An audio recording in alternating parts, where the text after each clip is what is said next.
Candy Rogers was my cousin. 60 years is an awful long time.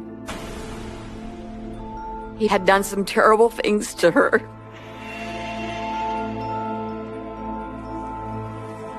She wouldn't have gone willingly. She would have fought.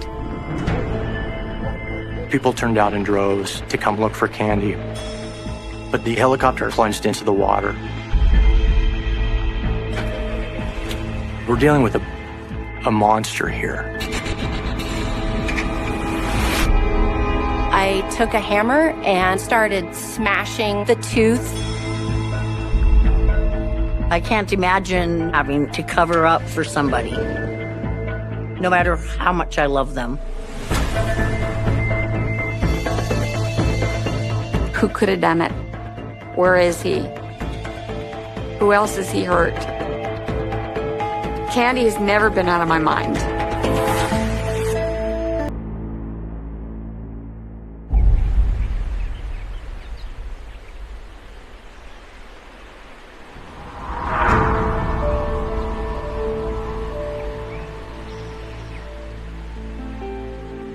It's an exciting day in the Evergreen State for 9-year-old Candy Rogers and all the kids who take part in Campfire Girls. We had a Campfire mint sale every year. It was a big thing. That's what kept Campfire going. March 6, 1959 for Candy Rogers started with school as usual, but she also had the excitement of selling Campfire mints that afternoon. At the end of the day, she picked up 7 boxes of mints, quite an armload with her school books and the mints.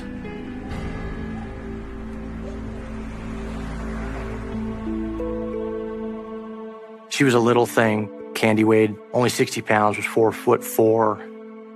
She lived with her mother, Elaine. Candy was the cutest little bug. Candy had a face that always smiled. She had a smile, always. She was very shy and an only child. I was 13 years old. In the 8th grade, Candy was in the 4th grade.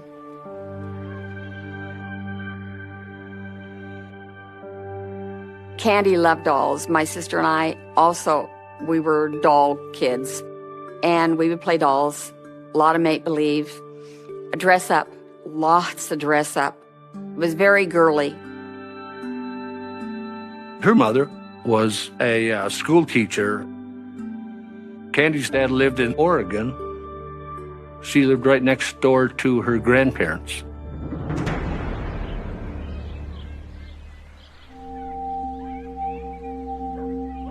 At 4 p.m., Candy set out in her own neighborhood to sell mints. She visited anywhere from 10 to 15 different homes. Candy stayed within 1 or 2 blocks of her own home. She was very energetic. She was a go-getter. The goal was for every Campfire Girl to sell 20 boxes, and Candy wanted to exceed that number. Darkness set in at about 5:45 in Spokane on March 6. When she did not return and it got dark, her grandparents started looking for her. Family members, neighbors, and police quickly got involved. A family member called my Uncle Carl, who was Candy's father.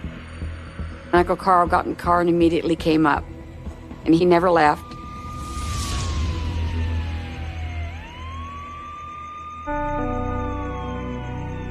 That night, volunteers find boxes of Campfire mints scattered along the road by the Spokane River, which police believe belong to Candy. They were not all together.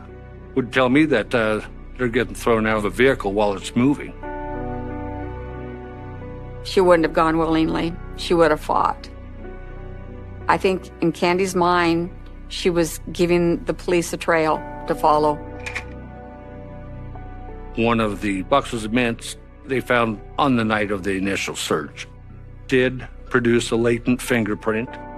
It was sent to the FBI, and it was never identified.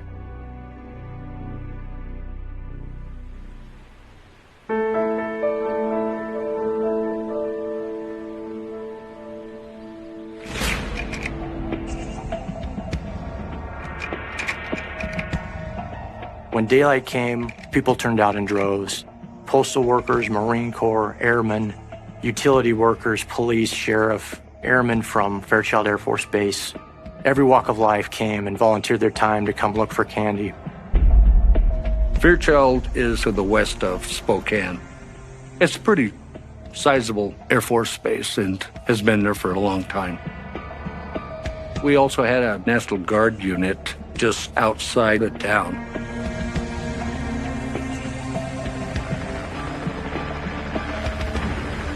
That morning, a helicopter with 5 airmen from the Air Force Base takes off to help in the search for Candy along the Spokane River. We were flying downriver at a slow speed, and I noticed a shake in the aircraft. And I looked up, and we had just flown into the high-tension wires spanning the river. I hit my head. I must have been stunned because I don't remember the impact of the water or the river.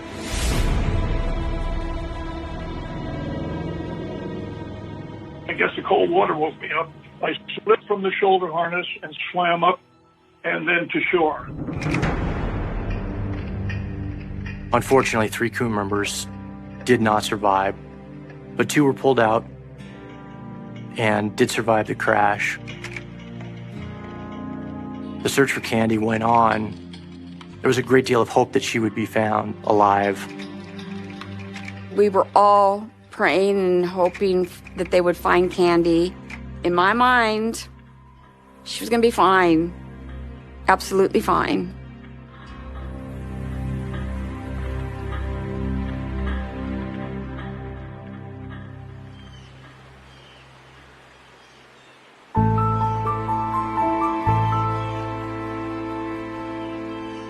The search for Candy continues around the clock. Finally, 2 weeks after she vanished, 2 airmen who had gone hunting find a pair of girls' shoes in the woods. The police met up with those airmen, and they traveled to that site that night, and the shoes were found. Darkness had set in, but preparations were made to begin a search of that area for Candy that morning. Police search the woods, looking for anything that will lead them to Candy Rogers.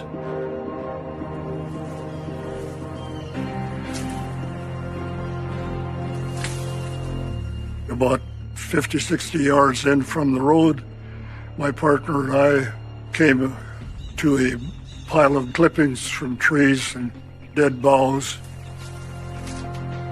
As we moved around it, my partner all of a sudden said, "There she is."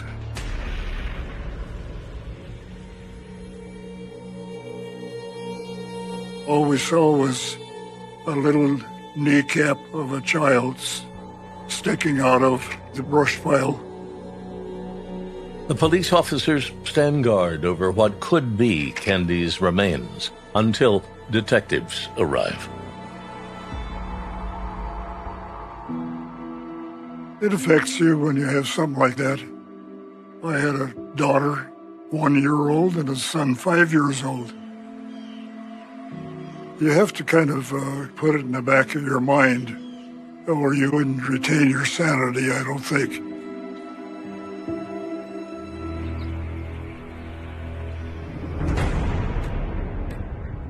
When Candy Rogers' body was discovered, everything changes. The chief is quoted as saying, "We're dealing with a maniac. We know we're looking for a maniac." The condition she was found in, it would have affected the investigators. They shifted into high gear, trying to find her killer. The killer was out there.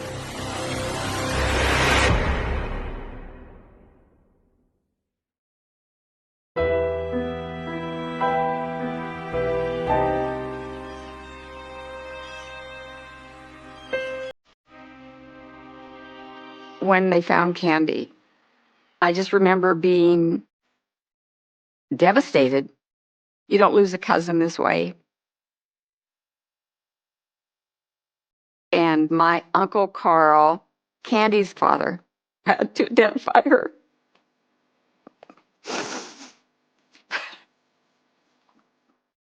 After he identified her, he came to my mom's house.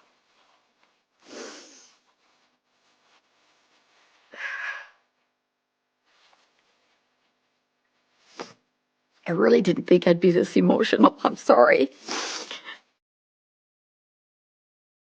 I could hear him crying and my mother crying. The killer had done some terrible things to Candy. And my uncle, he couldn't forget it.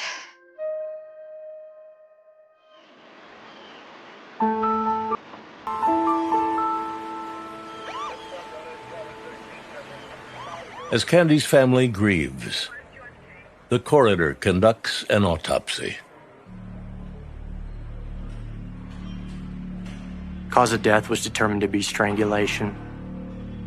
There were obvious signs of sexual assault. Her feet were bound with a strip of her own clothing.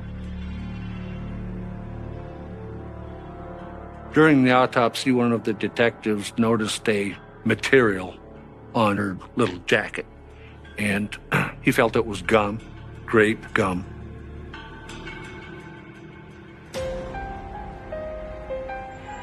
Investigators actually went to stores to identify anyone that tended to like grape gum, but no luck.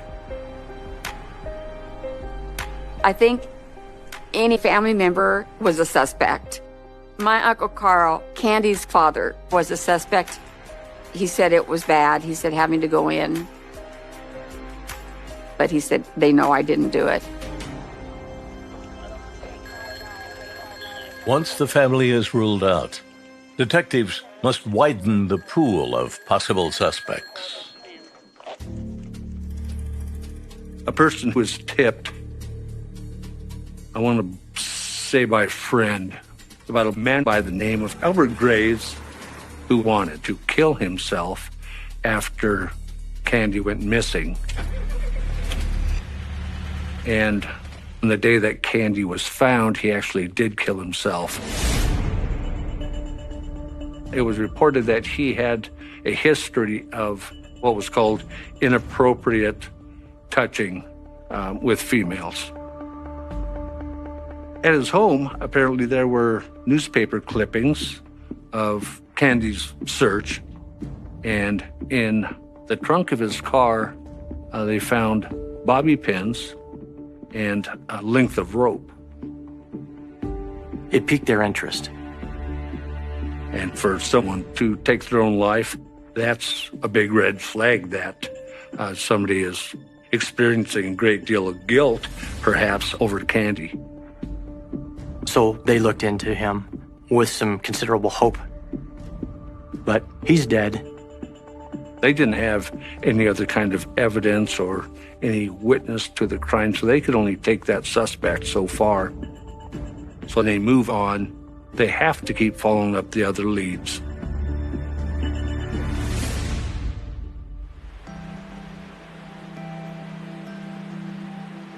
My parents, I don't think they wanted us to know really what all was going on.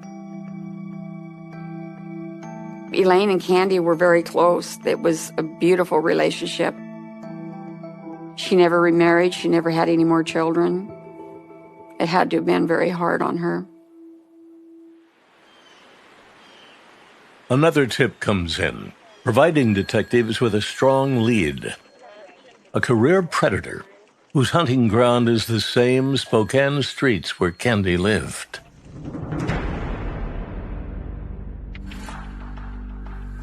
He was a serial rapist, and they all involved young females, and they all involved taking them in his vehicle. During the time she was missing, this career criminal was a part of the search for her. It's not unusual for a suspect to insert themselves into an investigation.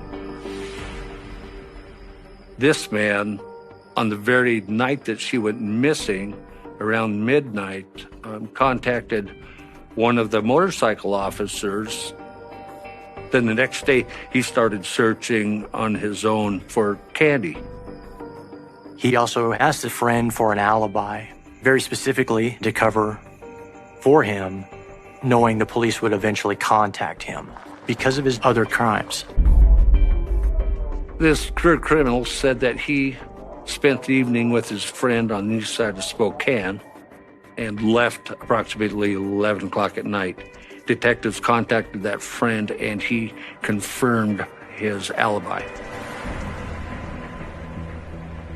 So, short of finding direct evidence with the person or at his home, they only had just so much that they could go on. And that's one of the frustrations that they obviously faced.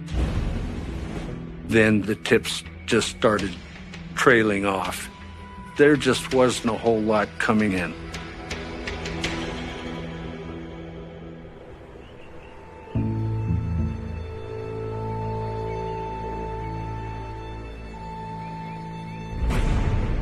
Detectives are coming up empty when, in 1961, a suspect surfaces in the Midwest who once lived in Spokane.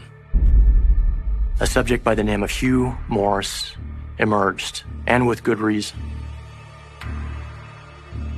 He is deemed a serial killer and murdered women across the United States. This included molestation of children. We're dealing with a monster here.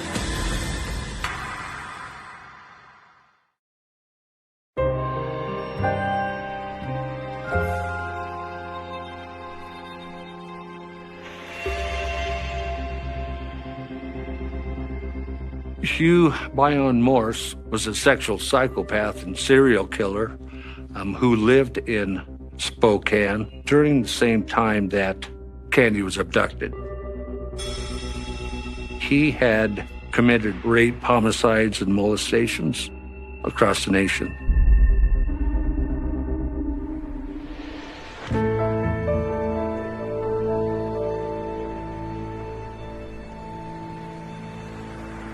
The FBI put out a nationwide warrant for him and swooped in and arrested him. Police discover something chilling about Hugh Morse's M.O. in 1961. It was reported that Morse had a penchant for grape gum, like that substance on Candy's jacket noticed during her autopsy. Whether we want to call it a calling card or not, he left grape gum on some victims. This became a source of hope for the detectives. Morse confessed to the murders, murders of the two women here in Spokane, but he adamantly denied any involvement with Candy Rogers. He would not confess to Candy, and he did volunteer for a polygraph. They gave him 2 polygraph tests, and he passed both.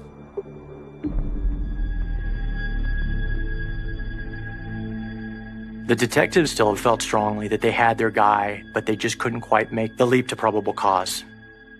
He was imprisoned in Minnesota for life for other crimes.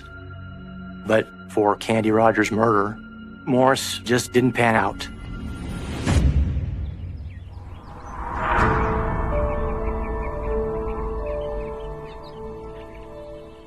A few years after Candy's murder, tragedy strikes her family again. Candy's father, my Uncle Carl, he was a great guy. But he started to drink. And then he wouldn't talk. He'd wake up in the middle of the night crying. And he bought a gun and he killed himself. So that was the third tragedy that happened. First Candy, and then these airmen, and then my uncle kills himself.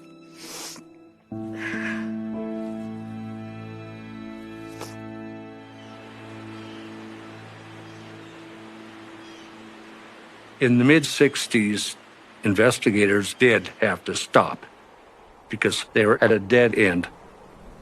The case of the murdered Campfire girl goes colder than the Spokane River in winter.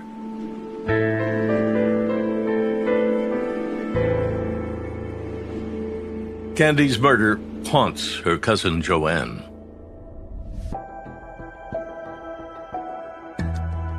For me, remembering Candy was every year at the candy sale.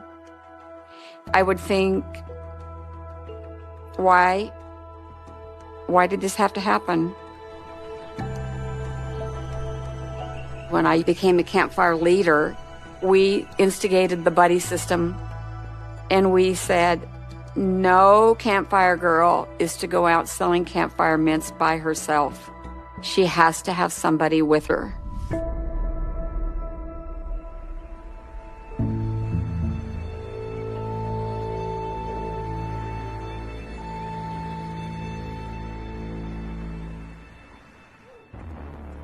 Four decades after the case goes cold, a clue suddenly materializes when police in Oregon match a fingerprint from a stolen car to a print found on a box of Candy's Campfire mints. Police searched the car, and what they found were girls' underwear. So they fingerprinted that car. They found a fingerprint on the rearview mirror. We got a phone call. Hey, we have a possible print hit on Candy Rogers' investigation. This caused a great deal of excitement. After so many years, this might be the answer.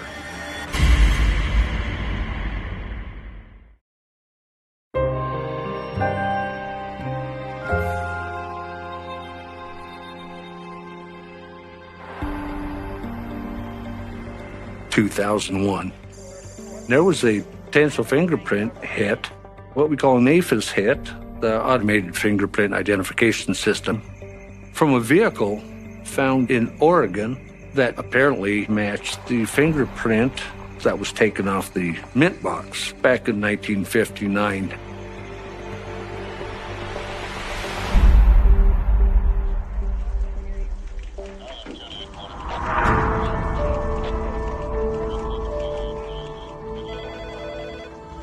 That fingerprint has to be compared 1-to-1 by a fingerprint technician to determine if it's a true match. The technician ultimately determined that it was a miss. It wasn't a good hit to the case.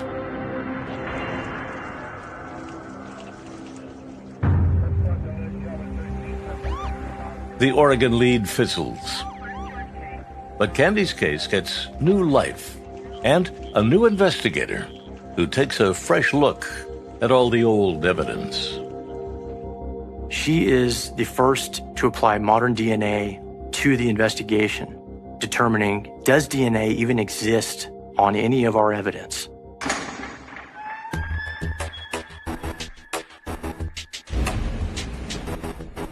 The detective found that we had Candy's underwear in a mason jar, which kept it airtight, which is amazing. Being in a glass mason jar, this really preserved that DNA evidence. The Washington State Patrol Crime Lab found semen on her underwear and were able to get a strong DNA profile, and that was huge as well. The DNA profile was then uploaded to the CODIS database, the Combined DNA Index System, and there were never any hits obtained. The DNA profile allows detectives to finally compare the DNA of earlier suspects in Candy's murder. But there's no match.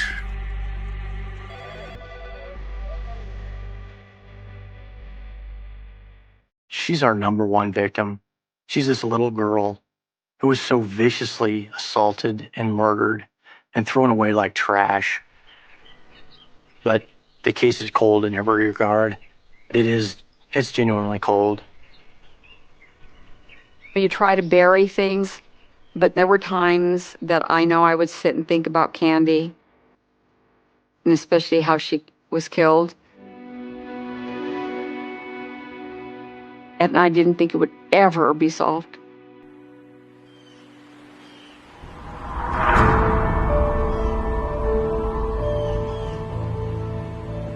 Almost 20 more years pass before another ray of hope appears for detectives, when a new technology called genetic genealogy emerges.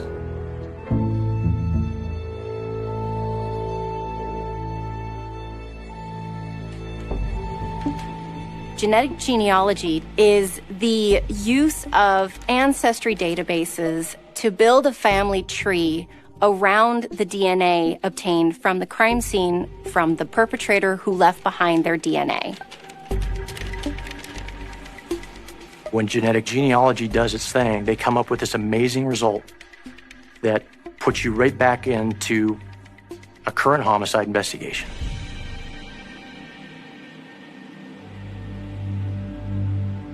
When I was assigned the case, I was pregnant with my first child. And so there was a lot of emotions going on about working a child homicide case. Handling an item that was on that individual's body when they were experiencing the most horrible act of violence. You are immediately put in their shoes. That's really what drove me. Since the crime lab does not do genetic genealogy, Brittany Wright needs to provide a whole new DNA sample to a private genealogy lab to do advanced testing. I was able to find a preserved DNA extract from seminal fluid from Candy Rogers' underwear, just enough DNA to be able to do testing with. DNA evidence is a very finite material. There is only so much of it.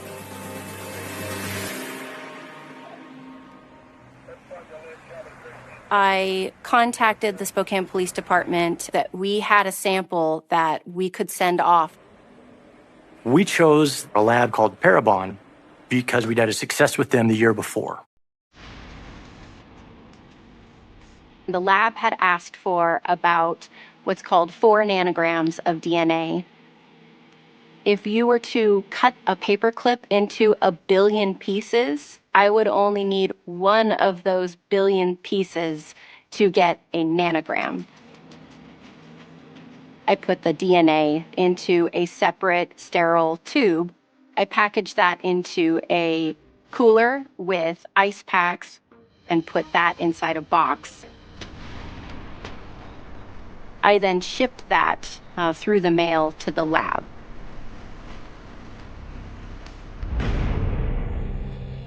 I was tracking that sample, and I noticed that the package wasn't moving. Something happened, and it was crushed beyond belief. The DNA evidence had leaked out. I was completely and utterly devastated.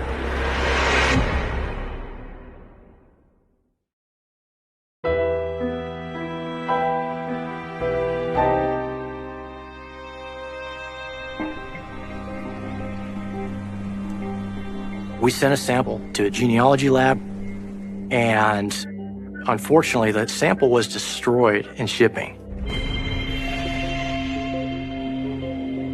there was only 6 nanograms left. But I decided at that point to double down, and I felt like this could still absolutely get solved.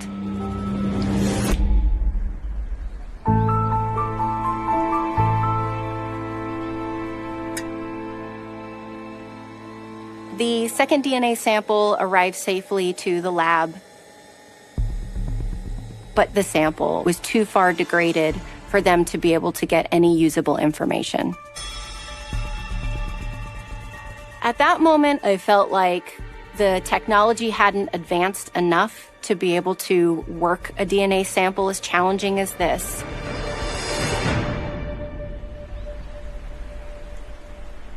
Despite the endless string of setbacks, Brittany Wright refuses to give up. She finds out about one last way to find Candy's killer.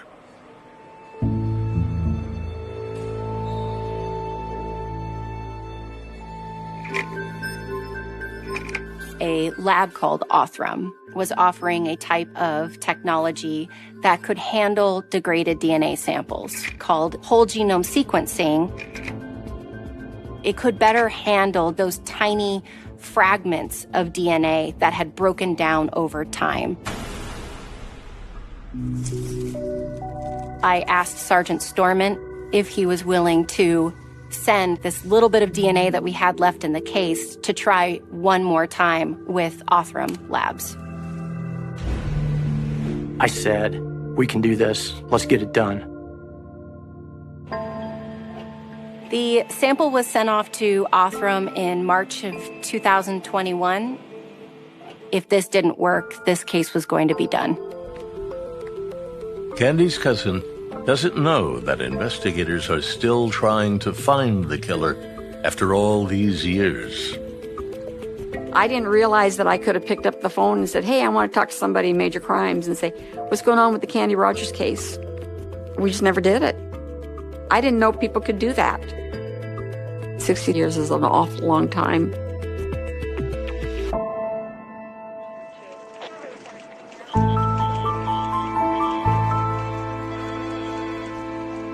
September 2021, neither Sergeant Storment or I had heard anything from Othram.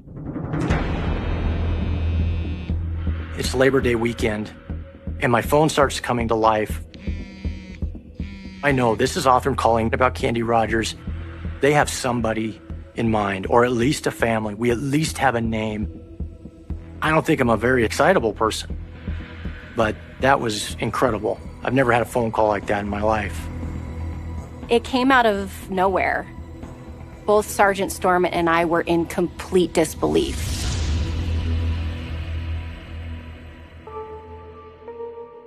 They gave me 3 names over the phone.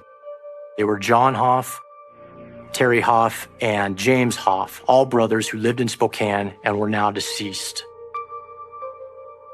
Genealogy can't differentiate between brothers. They all appear the same in a family tree. I left for work that night and started digging into them. I very strongly suspected one of them of having raped and killed Candy Rogers.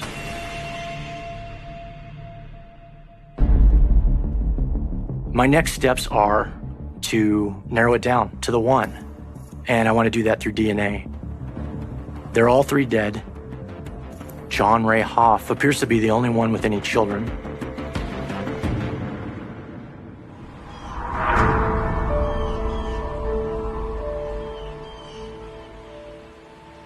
I called the youngest daughter first. I said I was a cold case investigator and looking for her help. So we went down to the detective building and met him. He just said it was a murder and it occurred in 1959. And it is either one of your uncles or it's your dad, but it is one of them. I'm like, so what, you're gonna want my DNA? And he goes, well, if you would be willing to give it. I can't imagine not giving DNA to cover up for somebody, no matter how much I love them. You know what I mean? Whoever ever thinks their dad is going to be someone that would do that. I compared Kathy's DNA profile to the perpetrator's DNA profile. Whoever left behind their DNA sample on Candy Rogers' underwear was also the father of Kathy.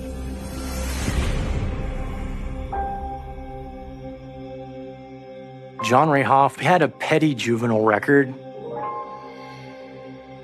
He enlisted early in the U.S. Army at the age of 17.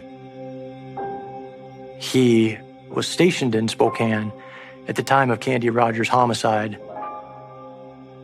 John Ray Hoff was discharged from the Army dishonorably and bounced from odd job to odd job. He committed suicide in 1970.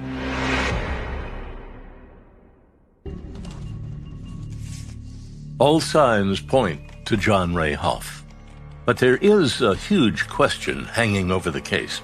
And the question is, who is Kathy's biological father? Kathy's mother had an affair while her husband was in Korea. The affair added uncertainty to the question of whether or not John Hoff was truly her biological father. So the only way to resolve this is to exhume John Ray Hoff.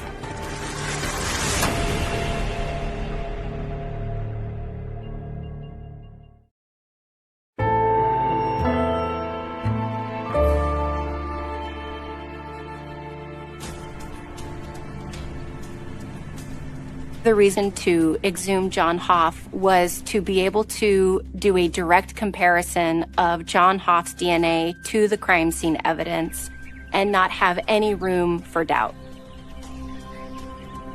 But what's our prospects of actually getting DNA from human remains that have been in the ground for 51 years? We really worried that his grave was going to be submerged in water, which is going to guarantee that the DNA is going to be all but gone.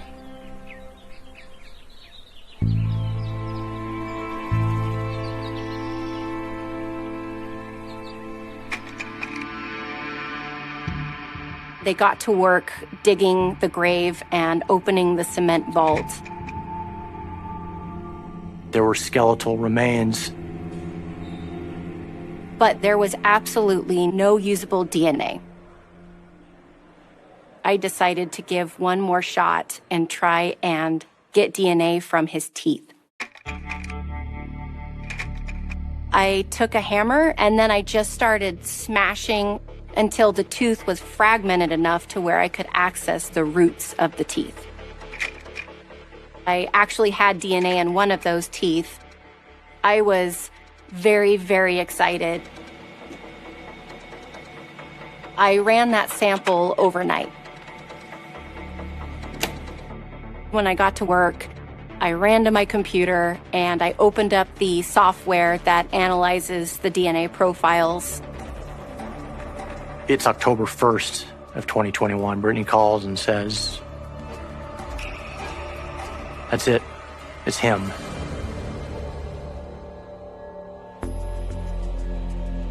The match between John Hoff's tooth and the DNA evidence was a complete match. It was 25 quintillion times more likely that the profile originated from John Hoff than anybody else. And finally, the clock stops. 62 years, 8 months, and I forget, 13 days. That clock finally stopped. When the news breaks in Spokane, no one is more surprised than Candy's cousin. It was shock. Total shock. And then, why weren't we notified? So my daughter made a couple phone calls. Within a half an hour, Sergeant Zach Stormont was sitting in our living room. And he said, "We didn't know you existed." And he told us everything that night. Everything.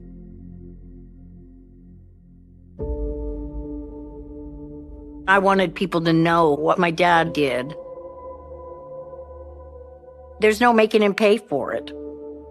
There's no punishment. But I'm going to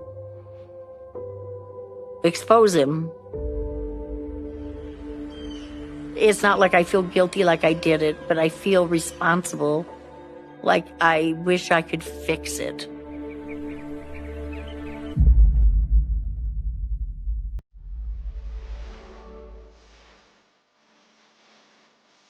I imagine Candy as a bright, bubbly, carefree kid who was living in a world without fear and only hope, where simple things made you happy and there really was nothing to worry about. I don't feel there's ever justice in a case like this. I don't. Mm-mm. And closure will never happen, because what would she have been? What could she have done? She might have been a doctor. She could have been a great scientist. We'll never know that. She's with God. She's in a safe place. Nobody's going to hurt her.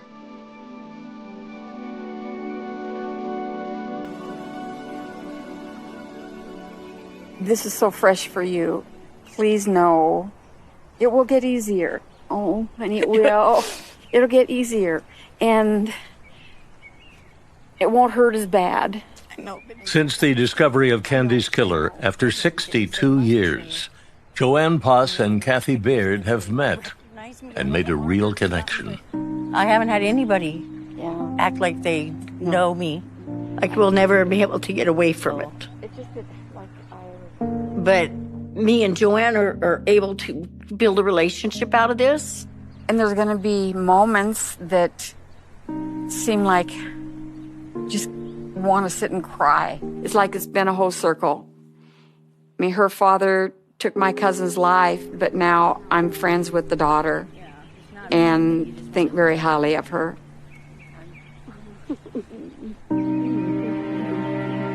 We need to take care of each other. Good overcomes evil.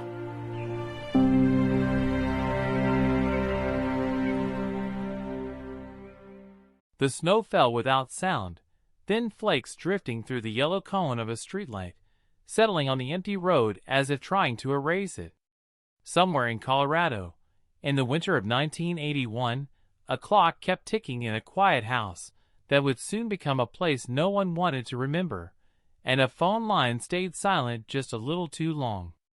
That silence would stretch for decades. That silence would become a cold case. It began without spectacle, without sirens or shouting, the way the most enduring crimes often do. A missed appointment. A door that never opened. A routine broken just enough to feel wrong. Neighbors noticed it first, not because anything dramatic had happened, but because nothing had. Curtains stayed drawn. A car remained parked in the same spot, dust collecting on the windshield. The ordinary rhythm of the street faltered, and people felt it before they understood it. Colorado in the early 80s was a place balanced between openness and isolation. Wide skies, long roads, communities small enough to recognize faces, large enough to hide secrets. Trust moved easily here, passed hand to hand without question. That trust would become part of the story, even if no one realized it yet. When police finally entered the house, they stepped into a stillness that felt staged. Furniture undisturbed. Personal items where they belonged. No obvious signs of struggle. No shattered glass. No forced entry. Just absence. The kind that presses in on your ears and makes you lower your voice without knowing why. The kind that tells you something happened, even if nothing looks wrong.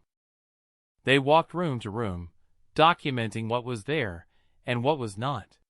Clothing folded neatly. A purse left behind. Keys resting on a counter. These details didn't scream danger. They whispered routine. And that whisper confused everyone.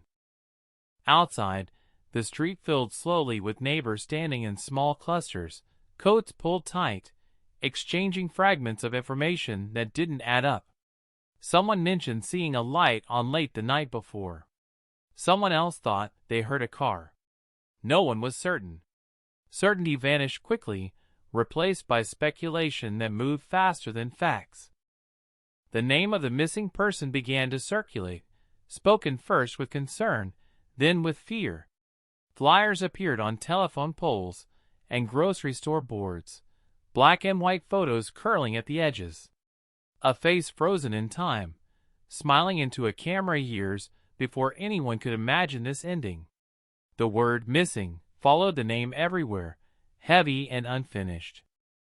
Investigators worked the case with the tools they had. Interviews, door-to-door canvassing, timelines sketched out on notepads.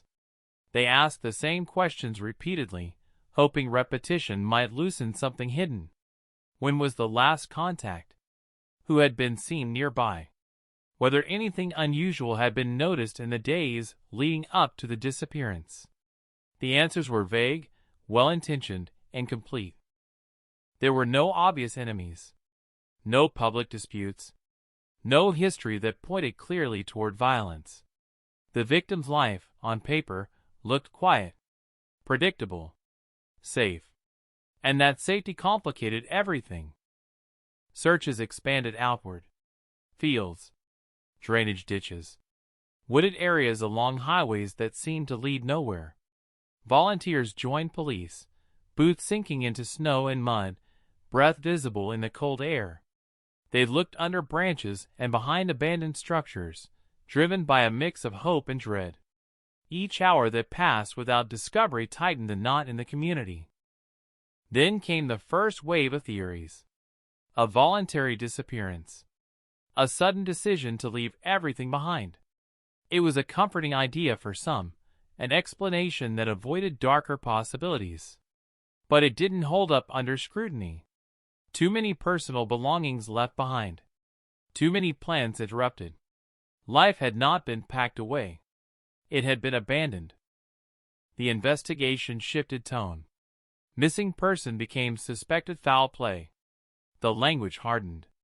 The urgency sharpened. But the evidence refused to cooperate. No witnesses with clear accounts. No physical signs that pointed decisively in one direction. Just fragments. Just questions. Days turned into weeks. Weeks into months. Media attention flared, then faded, replaced by newer stories, fresher tragedies. The case slipped from front-page headlines to inside columns, then to brief mentions, then to nothing at all. For the family, for the street, for those first officers on scene, it never disappeared. It simply went quiet. Inside police headquarters, the file grew thicker. Reports stacked. Leads chased to dead ends. Tips called in by people convinced they had seen something somewhere that might matter. Most of them didn't. Some almost did. None were enough. The house was eventually cleared, sealed back into the neighborhood as if nothing had happened. New occupants would come and go over the years, unaware of how much silence the walls had absorbed. The street returned to routine. Snow melted. Seasons changed. But the absence stayed. The family learned how to live inside unanswered questions. Birthdays passed without celebration. Holidays carried an empty chair that no one acknowledged directly, but everyone felt. Hope became something fragile, carefully handled, brought out only when necessary. They learned the language of law enforcement updates, how to hear no new developments, without letting it crush them. Detectives rotated. Careers advanced. Retirements came and went. The case moved from active investigation to the back shelves of evidence storage, labeled and cataloged, its contents preserved but untouched. It earned a new name then, spoken almost clinically, cold case. Cold did not mean forgotten. It meant waiting. Years passed. The world changed. Technology accelerated. The 80s gave way to the 90s, then the turn of the millennium. DNA entered the public imagination as something almost mythical, capable of reaching backward in time.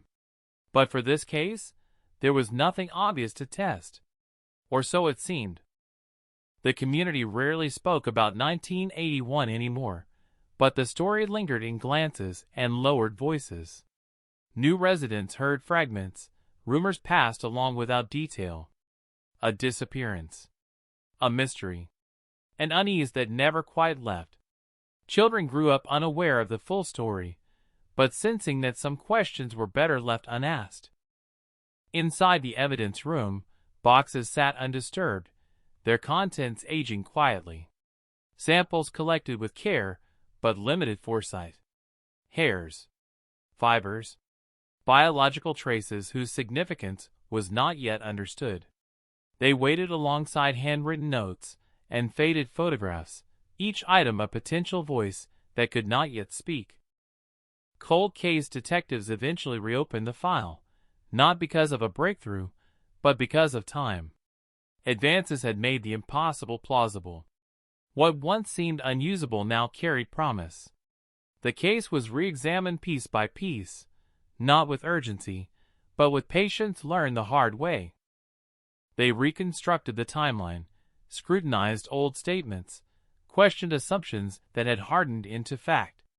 They asked why certain avenues had been dismissed, why others had been overvalued. The past was no longer sacred. It was material. One item drew renewed attention.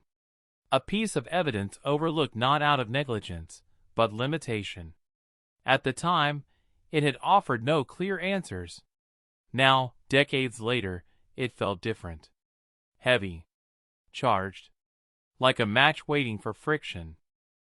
DNA analysis had evolved beyond comparison. It could now suggest lineage, ancestry, connection. Genetic genealogy promised to do what witness memory could not. It offered a way to search not for a suspect, but for a family tree, branching backward and outward until something familiar emerged. The decision to use it was not taken lightly. Ethical debates circled the room. Privacy concerns. Precedent. The weight of reopening old wounds. But the silence of 30-plus years pressed harder than doubt. The family was consulted. They agreed. Waiting had already taken too much. The sample was prepared. Sent.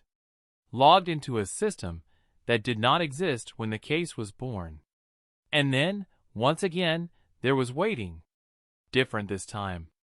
Focused. Intentional. The kind of waiting that hums with possibility. Colorado had changed by then. So had everyone connected to the case. Streets were repaved. Stores replaced. Faces aged. But the core question remained untouched, hovering just out of reach. What happened that night? Who carried the truth all these years? How violence could pass through a quiet place and leave so little behind? The results would not come quickly. They never do. But when they did, they would arrive with force enough to crack decades of silence. A name would surface. A connection would form. A past long buried would suddenly find itself exposed to light. For now, the story stayed where it had always been, suspended between absence and answer, between what was known and what had been waiting to be known. Snow continued to fall. The clock kept ticking. And somewhere inside a sealed box, a fragment of truth prepared to speak at last. The waiting ended without ceremony. No phone ringing in the middle of the night. No dramatic announcement echoing through a hallway. Just an email. A notification flagged as routine. And inside it, a sentence that shifted the weight of 40 years in an instant. A partial DNA profile had produced a familial match. Not a suspect. Not yet. A branch. Cold cases rarely shatter silence all at once. They crack it, slowly, carefully, like ice under cautious footsteps. Investigators lean closer to their screens, rereading the data, tracing the lines that spread outward from that single biological fragment preserved since 1981. Names appeared. Dates. Locations. A web began to form where there had only been blank space. This was not the kind of evidence that pointed directly to a door to knock on. It pointed to a family, a lineage, people who had lived ordinary lives, unaware that their shared blood carried a connection to a crime buried decades earlier. The implications were enormous. The margin for error, unforgiving. Detectives moved deliberately. Every step was documented. Every assumption challenged. Genetic genealogy was powerful, but it was not infallible. It required patience, verification, restraint. The case demanded nothing less. They began constructing a family tree backward, generation by generation, mapping marriages, births, deaths, migrations. Old census records. Obituaries clipped from yellowing newspapers. Public archives that hadn't been touched in years. Each piece added clarity and complication at the same time. Names that meant nothing to the original investigators now carried potential. Siblings, cousins, children. Entire lives lived parallel to the case, unaware they were being drawn slowly into its orbit. The question was no longer who committed the crime. It was which branch mattered. As the tree narrowed, geography began to speak. Certain family members had lived in Colorado in the early 80s. Others hadn't. Some were too young. Some too old. Patterns emerged. Possibilities condensed. One name began to hold. Not loudly, not definitively, but consistently. It appeared again and again at the intersection of time and place. A man who had lived within miles of the house. A man whose name appeared casually in old notes, never highlighted, never circled. Familiar, but unremarkable. The most dangerous category of all. Investigators revisited those early reports with new eyes. Mentions that once seemed incidental now felt charged. A neighbor. An acquaintance. Someone who knew the routines of the street, the rhythms of the household. Someone who would not have needed to force entry. Someone whose presence would not have raised alarms. The realization was unsettling.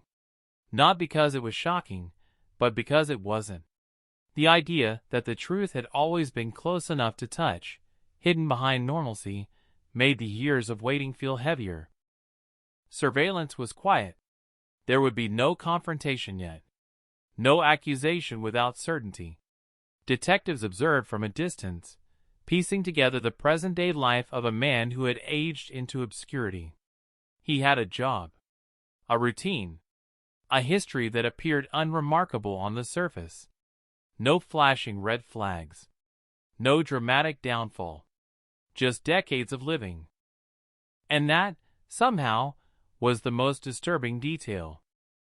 The family was informed cautiously. Not of a suspect. Not of an arrest. Only that progress had been made. That the case was active again. That silence had finally been interrupted. The words landed carefully, handled with professional restraint, but the impact was immediate. Hope surged, tempered by experience. They had learned not to lean too far forward. They asked one question. Is it real? The answer was honest. We believe it is. Investigators needed confirmation. A direct DNA comparison. Something indisputable. But obtaining it would require care. A discarded cup. A cigarette butt. A toothbrush left behind.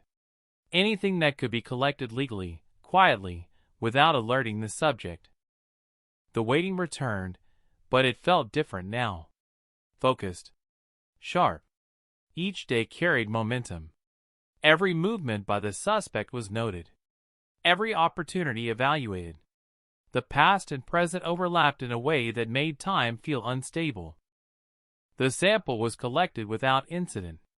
An ordinary object discarded after ordinary use. Bagged. Tagged. Sent to the lab. The chain of custody intact, the stakes impossible to ignore. If this matched, the case would change forever. If it didn't, the silence would stretch again, Lab technicians worked methodically, aware of the weight attached to their task. This was not just data. It was history. It was decades of waiting condensed into a sequence of genetic markers. The process took days that felt longer than years. When the results came back, they were definitive. The DNA matched. Not partially. Not ambiguously. Completely. The room fell quiet. No cheers. No raised voices. Just a collective exhale as the truth finally solidified. A name that had drifted through the case, like background noise, now snapped into focus, impossible to ignore. The silence that had protected him for decades evaporated. Investigators sat with the reality before acting. They reviewed everything again. Cross-checked timelines. Revisited alibis long accepted without challenge. Everything aligned. The case that had resisted resolution for over 40 years had found its center. The arrest would not be dramatic. There was no need. This was not about spectacle. It was about accountability. The warrant was prepared with meticulous care. Every word scrutinized. Every step justified. When officers finally approached him, it was late. Darkness had settled over the neighborhood, familiar and indifferent. He answered the door without hesitation, unaware that the past had finally caught up. The look on his face when his name was spoken in connection to 1981 told its own story. Surprise, yes, but also recognition. He did not resist. He did not protest loudly. He listened. He nodded. He stepped aside. The weight of decades pressed visibly against him as he was led away, the ordinary life he had built folding in on itself. News spread quickly, faster than it ever had in the 80s. Headlines flashed across screens. Colorado 1981 cold case solved. DNA match ends decades of silence. The words carried power, but they struggled to capture the scale of what had happened. The community reacted with shock and disbelief. The suspect was someone many recognized, someone who had existed on the periphery of their lives without suspicion. Conversations replayed memories, searching for signs that had never been noticed. The realization settled in slowly and uncomfortably. For the family, the moment arrived quietly. A call, a confirmation, a sentence they had waited decades to hear, delivered without embellishment. We have arrested someone. The case is moving forward. There was no immediate celebration, no sense of triumph, just stillness. A long, heavy stillness filled with emotion that refused to organize itself neatly. Relief collided with grief. Validation collided with exhaustion. The past did not disappear. It rearranged itself. The case was no longer cold. But it was not over. Interrogations would follow. Courtrooms would fill. Evidence would be presented. The story would be told again, this time with a name attached. But nothing could erase the years that had already passed, the silence that had shaped lives. What the DNA had done was not restore time. It had pierced it. It had reached backward through decades and pulled the truth into the present, forcing it to be seen. And as the suspect sat alone in a holding cell, the reality settled in on both sides of the door. Silence could protect a secret for a long time, but not forever. The interrogation room was smaller than memory made it. Fluorescent lights hummed overhead, flattening everything beneath them, draining color from faces and leaving only edges and shadows. The suspect sat alone at first, hands folded, posture calm, almost practiced. Decades had taught him how to wait. 40 years of silence had been a rehearsal. When detectives entered, they did not rush. No accusations. No raised voices. Just names, dates, facts placed gently on the table like pieces of glass. The strategy was simple. Let the weight of truth do the work. He listened. He nodded. He corrected nothing. They began with the ordinary: where he had lived in 1981, where he worked, the routines of his days. Questions designed to anchor him in a version of the past he believed he controlled. His answers were steady, unremarkable, rehearsed by time rather than intent. He spoke like a man recounting a life he had already archived. Then the temperature changed. A file was opened. Not slammed. Opened. Inside it, a single page slid forward. The words were not dramatic. DNA analysis. Full profile match. Probability margins that collapsed to near zero. The science was clinical, unemotional, irrefutable. For the first time, his eyes shifted. It wasn't panic. It wasn't anger. It was calculation failing in real time. The room seemed to narrow as the years he had placed between himself and that night evaporated. He leaned back slightly, exhaled, and stared at the table as if it might offer an escape route. Detectives did not fill the silence. Silence had always been his ally. Now it turned against him. They spoke again, this time about the house. The layout. The details never released to the public. The position of the body. The object left behind. Facts that only someone present could know. With each sentence, the space for denial shrank. He finally spoke, but not to confess. To negotiate. To reframe. To suggest memory was unreliable, that time distorted everything. A man his age, he said, could not be expected to recall events from so long ago with clarity. The implication hung in the air, reasonable doubt. The response was measured. Memory fades. DNA does not. The interrogation ended without resolution. No dramatic breakdown. No sudden admission. That would come later, if it came at all. For now, what mattered was that the case had crossed a threshold. The suspect had heard the evidence. He understood the gravity. And he knew the past had stopped sleeping. Outside the room, the machinery of prosecution moved forward with quiet precision. Prosecutors assembled timelines, aligning scientific certainty with narrative coherence. The challenge was not proving the DNA. It was proving the story. Juries needed more than numbers.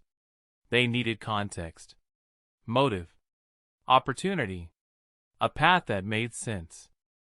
Investigators returned to witnesses who had long since given up being asked. Some were elderly now, their memories fragile but intact in fragments. Others had moved away, carrying pieces of the story they assumed no longer mattered. Each conversation reopened old wounds, but also uncovered details that had been overlooked when the urgency of the original investigation had blurred everything. A neighbor recalled a car parked at an odd angle that night. A coworker remembered an unexplained absence the following morning. Small things. Human things. The kind that fade unless someone insists they matter. The suspect's life was examined with the same intensity the victim's had once been. Financial records. Employment histories. Relationships. Not to vilify, but to understand. Patterns emerged slowly. A tendency toward proximity. A habit of inserting himself into spaces where he did not quite belong. Nothing explosive. Just enough to form a shadow where light had once been assumed. The defense began constructing its own narrative. DNA contamination. Mishandling. The unreliability of genealogical databases. They spoke of privacy, of overreach, of science moving faster than justice. It was expected, necessary even. The system required resistance to test its strength. But the evidence held. In the community, the arrest triggered a strange inversion of memory. People began revisiting their own pasts, searching for moments that now felt altered. A friendly wave. A casual conversation. An uneventful encounter reframed by the knowledge of what had been hidden beneath it. Trust, once given freely, became something heavier. Media attention intensified. Cameras lined courthouse steps. Headlines condensed decades into a sentence. Some celebrated the breakthrough. Others questioned the cost. The case became a symbol, not just of resolution, but of the unsettling power of modern investigation to reach backward and disrupt lives long settled into routine. For the family, the public noise felt distant. Their world narrowed to court dates, legal briefings, and moments of unexpected emotion. They sat with photographs that had aged even as the faces in them remained frozen. Justice, they realized, was not a single moment. It was a process, uneven and demanding. They attended hearings where the suspect appeared in a suit that fit too well for a man who had just been pulled from anonymity. He avoided their eyes. Or perhaps he simply didn't know where to look. The years between them were too wide to bridge with a glance. Expert witnesses testified. Geneticists explained probabilities in language designed to be understood. Detectives described the chain of custody, the care taken at every step. The courtroom listened, absorbing the transformation of biology into truth. The defense cross-examined aggressively, probing for cracks. They found none that mattered. The science was sound. The procedure careful. The match absolute. Still, the emotional center of the case remained elusive. Motive was suggested but never fully illuminated. The crime itself resisted neat explanation. Some acts do not yield their reasons willingly. They exist as facts, not lessons.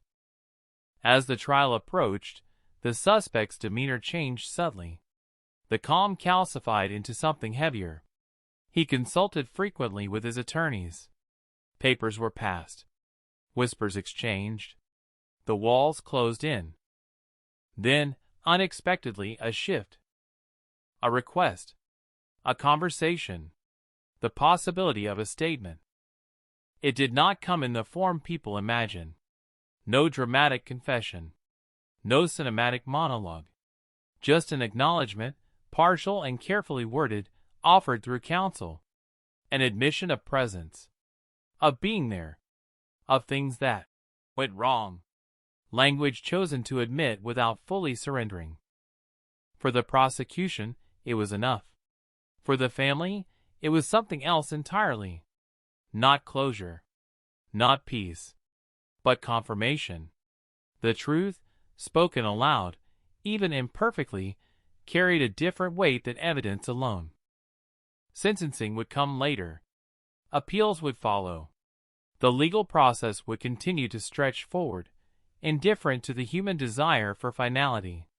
But the central question had been answered. The cold case was no longer a question mark. It was a statement. In the holding cell, the suspect sat again in silence, older now than he had ever allowed himself to feel.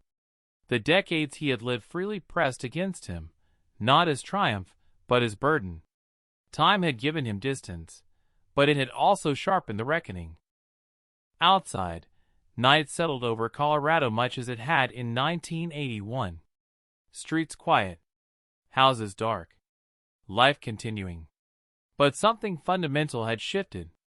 A story once whispered had been spoken. A silence once assumed permanent had proven temporary. And the echo of that truth would not fade quickly. It would linger in courtrooms, in families, in the collective memory of a community forced to confront how long secrets can last, and how suddenly they can end.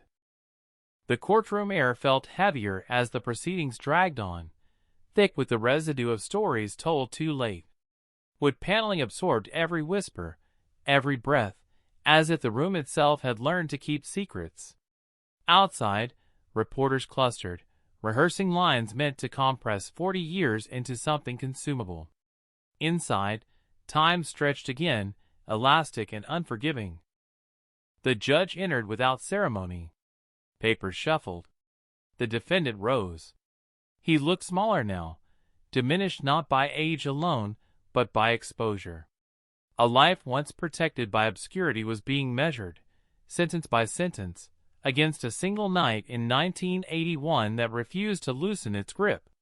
His face showed restraint, a practiced neutrality, but the muscles along his jaw betrayed effort. This was not the moment he had prepared for. No one ever does. Testimony resumed, not about guilt that had already settled into the room like dust, but about impact. The victim's family took the stand, voices steady until they weren't. They spoke of empty chairs at holidays, of birthdays marked by absence, of a future that had diverged so sharply it still caused vertigo. They spoke without drama, which somehow made it worse. Pain distilled into clarity is harder to ignore. The prosecution listened, expressionless, allowing the words to stand on their own. There was no need to amplify. The facts had already done their work. This phase was about reckoning, about translating loss into language the court could acknowledge. Justice demanded structure, even when grief resisted it. The defense offered mitigation. Age, health, the long passage of time.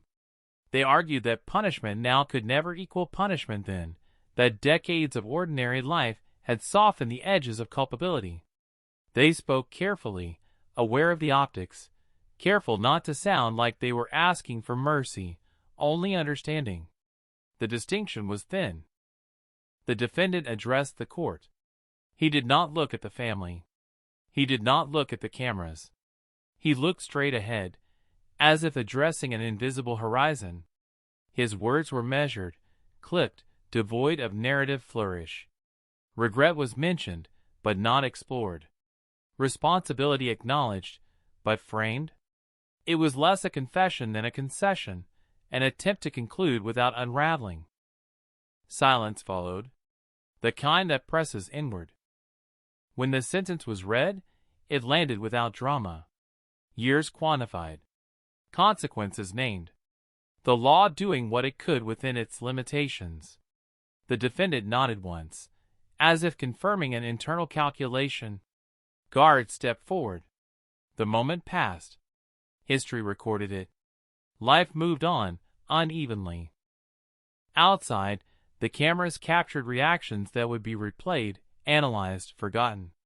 The family exited together, bound by something both strengthened and strained by the process.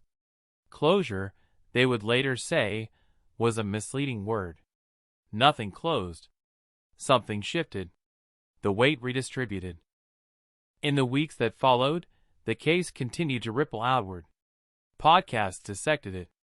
Articles framed it as a triumph of science, a cautionary tale about anonymity in the age of data. The narrative hardened around DNA genealogy, around the idea that no one truly disappears anymore. The human element threatened to be eclipsed by the novelty of the method. Detectives fielded calls from other departments, other families, other cold cases suddenly hopeful. Techniques were shared. Protocols refined. The future of investigation leaned heavily on the past, mining it for answers it had once lacked the tools to provide. But not every question yielded. Even with a conviction, gaps remained. Why that night? Why that victim? Why nothing afterward? The file was closed, but the margins still held shadows. Some truths, once buried, do not surface intact. They fracture under pressure, leaving pieces behind. The community grappled with its own reflection. Trust recalibrated. Familiarity questioned. The arrest had forced a reckoning not just with one man's actions, but with the assumptions that had allowed them to remain hidden. People wondered what else lay dormant beneath routines, beneath faces they passed daily without thought. Memorials were revisited. Flowers replaced. Names spoken aloud again. The victim story, long eclipsed by speculation, reclaimed its place. She became more than a case number, more than a photograph frozen in time. She was remembered in motion, in fragments of life shared by those who knew her best. For the investigators, who had reopened the case, there was satisfaction, but not relief. Solving a cold case does not erase the years it remained unsolved. It adds a new layer to them.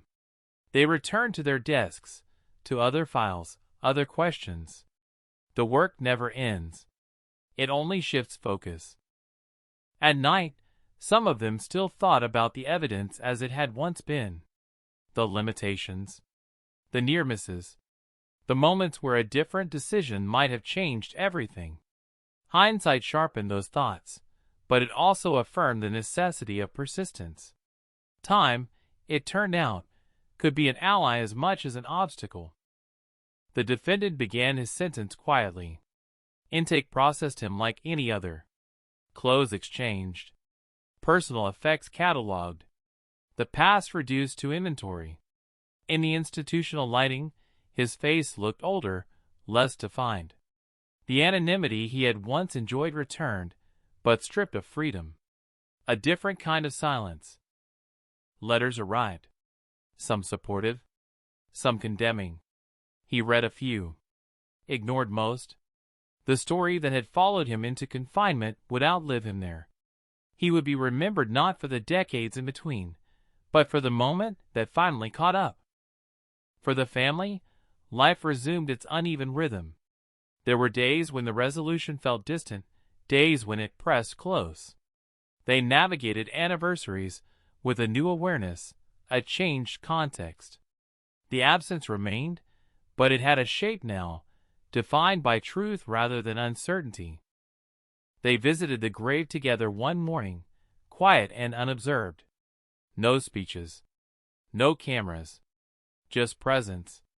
The cold Colorado air carried their breath away as quickly as it formed. They stood, hands in pockets, remembering without performance. The case file was archived, marked solved, a designation that felt both accurate and insufficient. In databases, it would appear as a success. In statistics, a victory. In lived experience, something more complicated.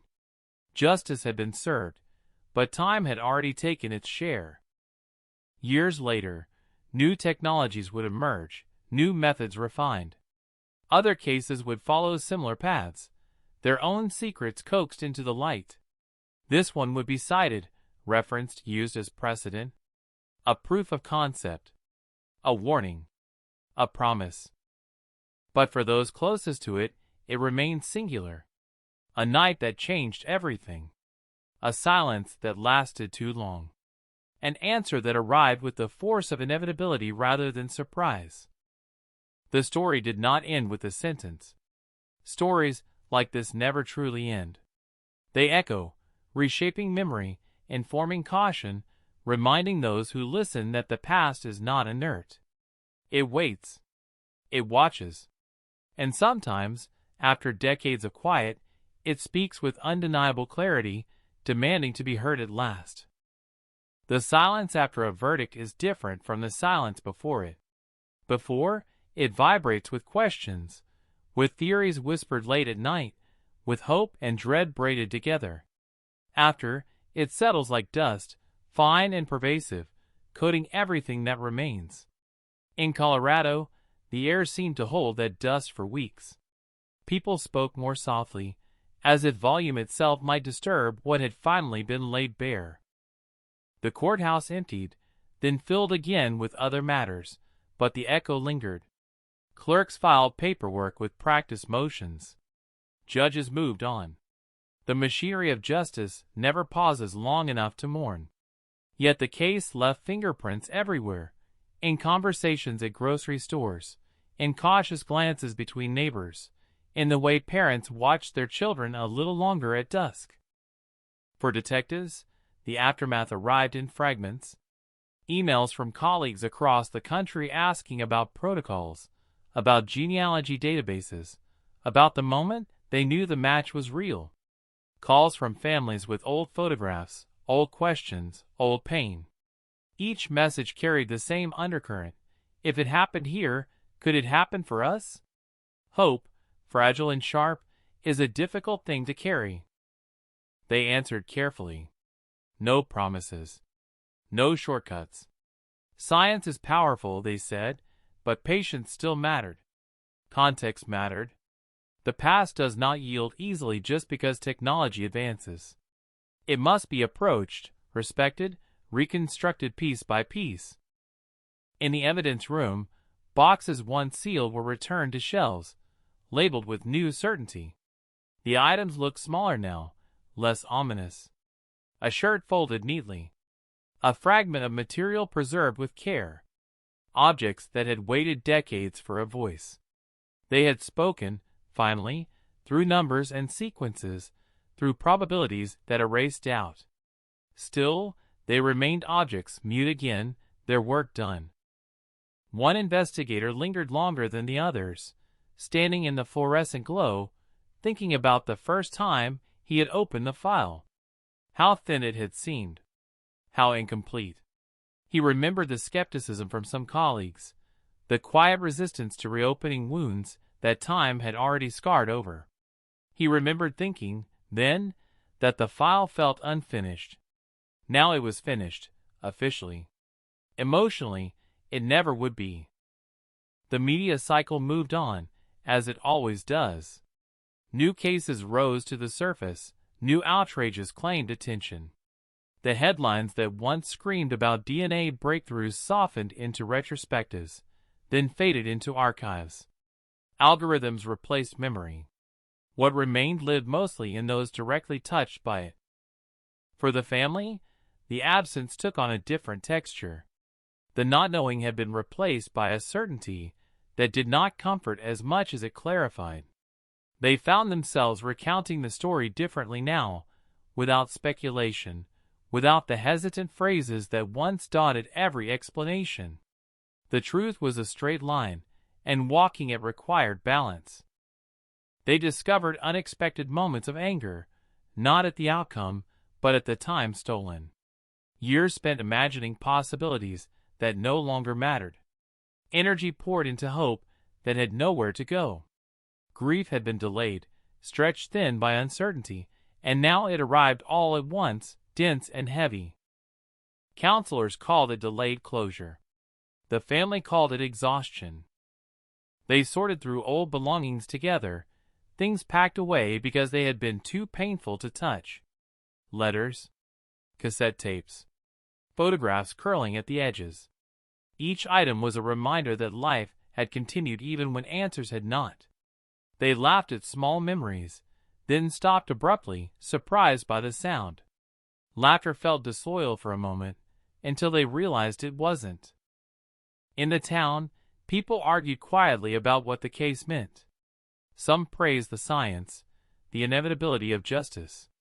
Others worried about the implications, about databases built from voluntary submissions becoming tools of prosecution. Privacy debates flared briefly, then cooled. The abstract nature of the concern struggled to compete with the tangible relief of resolution. The defendant's name became shorthand for a kind of fear that was difficult to articulate. Not fear of monsters, but fear of proximity. The idea that someone ordinary, someone known, could carry a secret like that through decades of normalcy unsettled people more than the crime itself. It challenged assumptions about detection, about intuition, about the safety found in familiarity. In prison, routines replaced speculation. Count times, meals, yard. The defendant adapted quickly, as people often do when choice is removed. He spoke little about the past. When he did, it was vague, careful, still guarded. Some truths remain protected even when exposure has already occurred. Confession is not always cathartic. Sometimes it is just another performance. He received no visitors at first. Then, eventually, one. A distant relative. An awkward conversation conducted across a table bolted to the floor. They spoke about health, about weather, about nothing that mattered. When the visit ended, the silence returned, heavier than before. Some bridges, once burned, leave only ash where memory used to stand. Legal scholars cited the case in journals, noting the chain of custody, the ethical considerations, the precision of the match. They debated safeguards, standards, future implications. The language was clinical, abstracted from the human cost. Necessary, perhaps, but incomplete. Justice requires analysis. Healing requires something else. Years passed quietly. The case receded into the background of collective memory, resurfacing only when similar breakthroughs occurred elsewhere. Each time, it was mentioned again, briefly, as precedent, as proof. The phrase, "cold case solved," became almost routine, stripped of the weight it once carried. But cold cases are never cold to those who live inside them. On the anniversary of the crime, the family gathered again. Fewer words this time. More understanding. They stood in the same place they had stood before, but the ground felt different. Not lighter. Just known. They spoke her name aloud, not as an invocation, but as acknowledgement. She had not been lost. She had been taken. There is a difference. The town had changed, too. New buildings. New faces. The place where it all began looked ordinary again, as places often do after tragedy has passed through them. Grass regrown. Paint refreshed. No markers to indicate what had happened there. Evil rarely leaves signage behind. Late one night, long after the case had been archived and re-archived in digital systems, a young detective pulled the file for training purposes. She read through it carefully, line by line, absorbing not just the facts but the gaps. She noted the delays, the assumptions, the missed connections. She wondered what would have happened if today's tools had existed then. She wondered what cases she would one day reopen, armed with technologies not yet invented. The past, she realized, was not fixed. It was a landscape constantly remapped by new understanding. That realization carried both promise and warning. The story of Colorado 1981 became less about one crime and more about time itself, how it hides, how it preserves, how it eventually exposes. Decades had acted as camouflage, allowing a life to unfold undisturbed. Decades had also been the pressure that made resolution possible as databases grew, as methods matured, as patience paid dividends. Silence, it turned out, was never empty. It was full of data, waiting. In quiet moments, members of the family still asked questions no court could answer. Why that night? Why that place? Why her? They had learned that answers and justice are not synonyms. One can exist without the other. The law can conclude a case while the mind continues to search. And so the story continued, not as a headline, not as a verdict, but as a presence. A reminder that the past is not past simply because time has moved forward. It waits in the background, patient and precise, until the moment arrives when it can no longer be ignored. In Colorado, the night still falls the same way it did in 1981. The air cools. Lights flicker on. Lives intersect briefly, then separate again. Most people never know how close they come to history, as it moves quietly among them. But sometimes, after years of silence, history speaks. And when it does not whisper. It arrives with clarity, with evidence, with a voice strong enough to cross decades, reminding everyone who listens that nothing truly disappears, not actions, not consequences, not truth. Years after the sentence was handed down, the case returned in quieter ways, not through sirens or headlines but through memory, through classrooms and conference rooms where detectives spoke in measured tones about patience and probability. The story had matured, shedding its urgency and becoming something instructional, almost philosophical. It was no longer about the shock of an arrest. It was about what time does to truth, and what truth does when time finally loosens its grip. At law enforcement seminars, slides flicked past showing timelines that stretched across decades. 1981 to 2020. Evidence collected under fluorescent lights that buzzed like insects. Samples sealed with the hope that someday, somehow, they might matter. The audience listened, not for drama, but for method. How was the database queried? How was consent verified? How were family trees built from fragments of genetic code? The science was elegant, the implications unsettling. Some in the room took notes. Others stared at the dates, thinking of their own unsolved files, their own boxes gathering dust in evidence rooms across the country.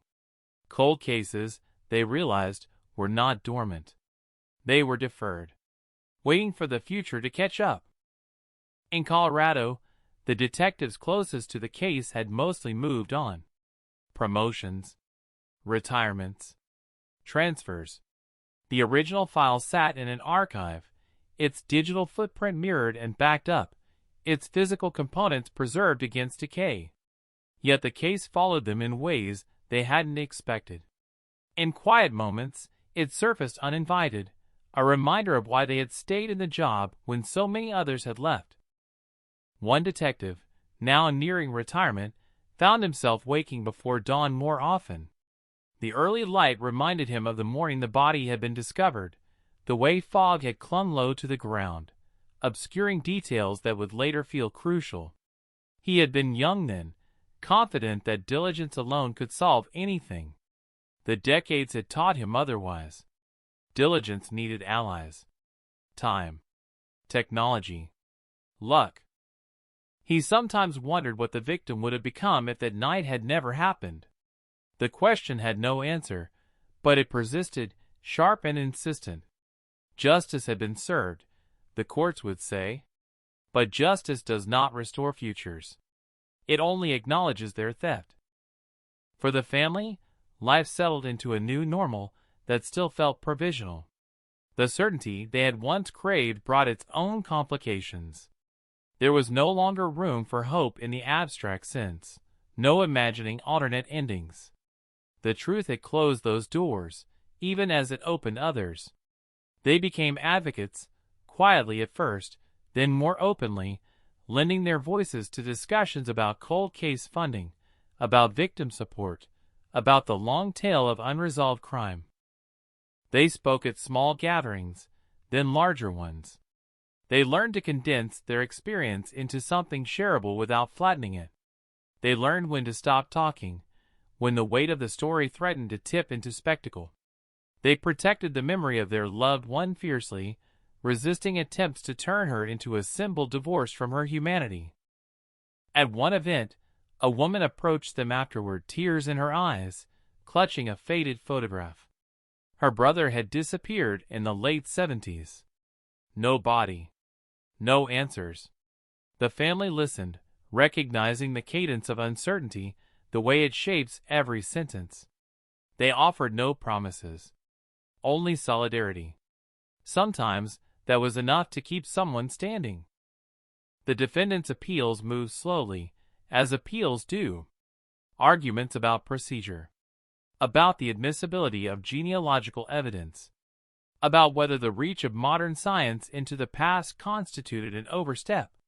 Judges listened, deliberated, wrote opinions dense with precedent and caution.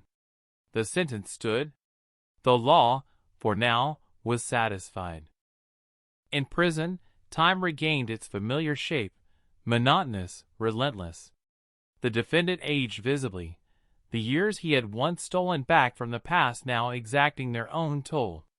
He participated in no programs. Kept to himself. He was known more by his case than by his name, a label that carried both notoriety and isolation. Occasionally, he thought about speaking more fully, about offering an unguarded account of that night. The impulse rose and fell like a tide. Each time it receded, pulled back by fear, by habit, by the instinct to preserve something of himself unexamined. Silence had been his shield for so long that he no longer knew how to exist without it. The broader legal community continued to wrestle with the implications of cases like his. Panels debated the balance between innovation and rights. Privacy advocates warned of slippery slopes. Prosecutors argued for tools that could bring answers to families who had waited too long already. The conversation was complex, unresolved, and necessary. What no panel could fully capture was the emotional residue left behind. The way a solved cold case does not erase the cold, but redefines it. The chill becomes something else, a memory of absence rather than its cause. In the town where it had all begun, new families moved in, unaware of the history beneath their feet. Children rode bikes down streets that had once been taped off. The place absorbed new stories, layering them over the old. Only a few markers remained, subtle and easily missed. A bench, a plaque, a name etched into metal. Enough to remember, not enough to explain. Sometimes, on anniversaries, local news would run a brief segment. A reminder, a line about how justice, though delayed, had prevailed. Viewers nodded, then changed the channel. The story felt complete to them. It was supposed to. But completion is a legal concept, not a human one. In quiet moments, the family still encountered echoes. A song on the radio. A scent carried on the wind. Triggers without warning. They had learned to live with them, to let them pass without resistance. Grief, they discovered, does not demand resolution.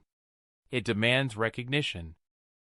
They visited the archives once, with permission, standing among rows of boxes labeled with numbers and names. They found comfort in the order of it, the idea that nothing was truly lost, only stored. Somewhere in those shelves were other stories waiting for their own futures to arrive. A young investigator they met there asked them what it had been like to wait so long. The question was earnest, unguarded. They answered honestly. It had been like living in a room with a door that never opened. You stop standing near it eventually. You arrange your life around its presence. When it finally opens, the light is almost blinding. The investigator nodded, carrying that image with her as she returned to her own work. She would think of it years later, when another case stalled, when progress seemed impossible. She would remember that waiting did not mean forgetting. It meant enduring. As technology advanced, databases grew richer, connections denser.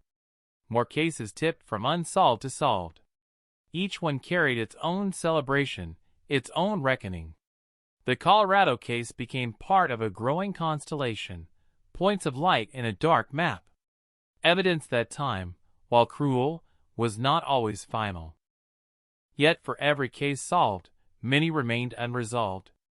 Their silence pressed in, demanding attention. The solved cases did not diminish the unsolved ones. They sharpened them, highlighting what was still missing. In reflective essays, criminologists wrote about the emotional afterlife of cold cases. About how resolution does not end a story, but transforms it. About how communities absorb trauma slowly, unevenly. About how truth, once revealed, reshapes memory itself. The Colorado case was cited again, this time not for its science, but for its aftermath. For the way it demonstrated that answers arrived carrying both relief and new questions. For the way it showed that justice, even when achieved, leaves behind a landscape altered forever. Late one evening, the retired detective sat on his porch, watching the sun sink behind the mountains. The light turned everything gold, then faded. He thought about the night shifts, the long drives, the years spent chasing clarity. He thought about the moment the DNA match came through, the way his hands had trembled despite his experience. He smiled faintly at the memory. He had learned something important, he realized. Not about crime, or science, or even justice. He had learned that time does not heal wounds by itself. It merely gives them room.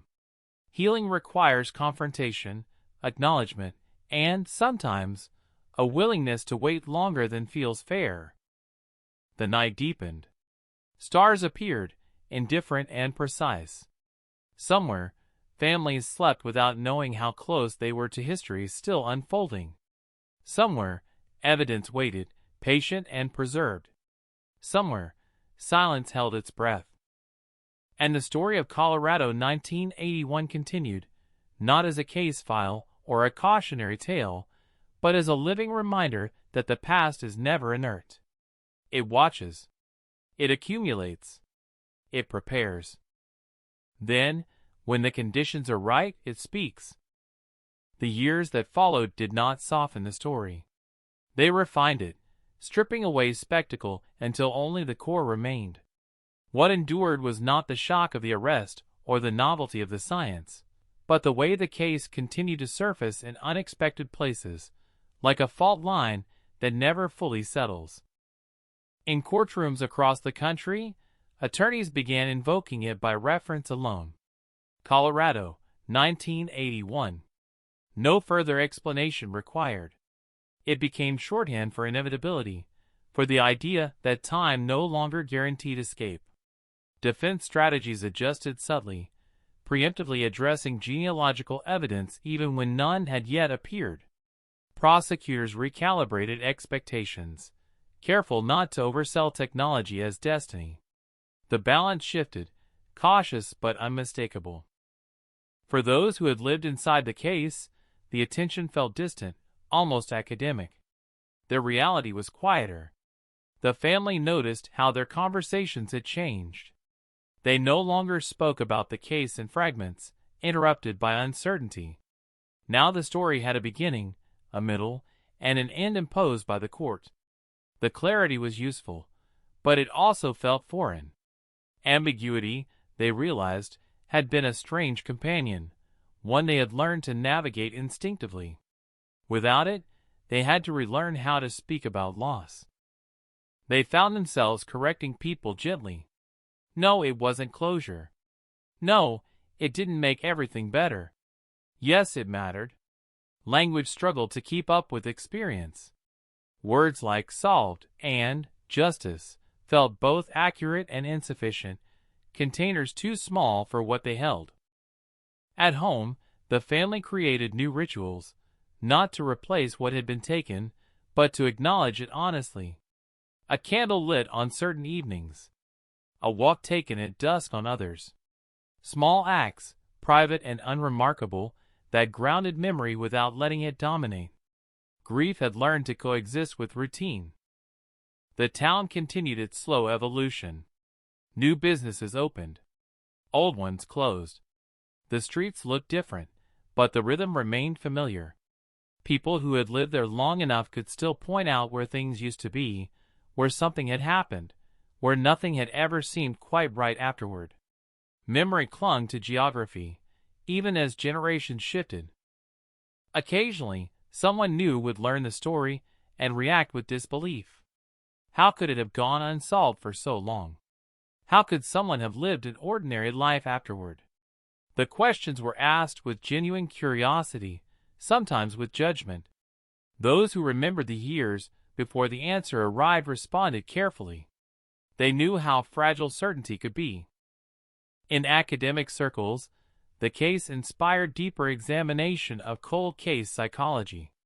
Researchers wrote about the toll of prolonged uncertainty on families, on investigators, on communities.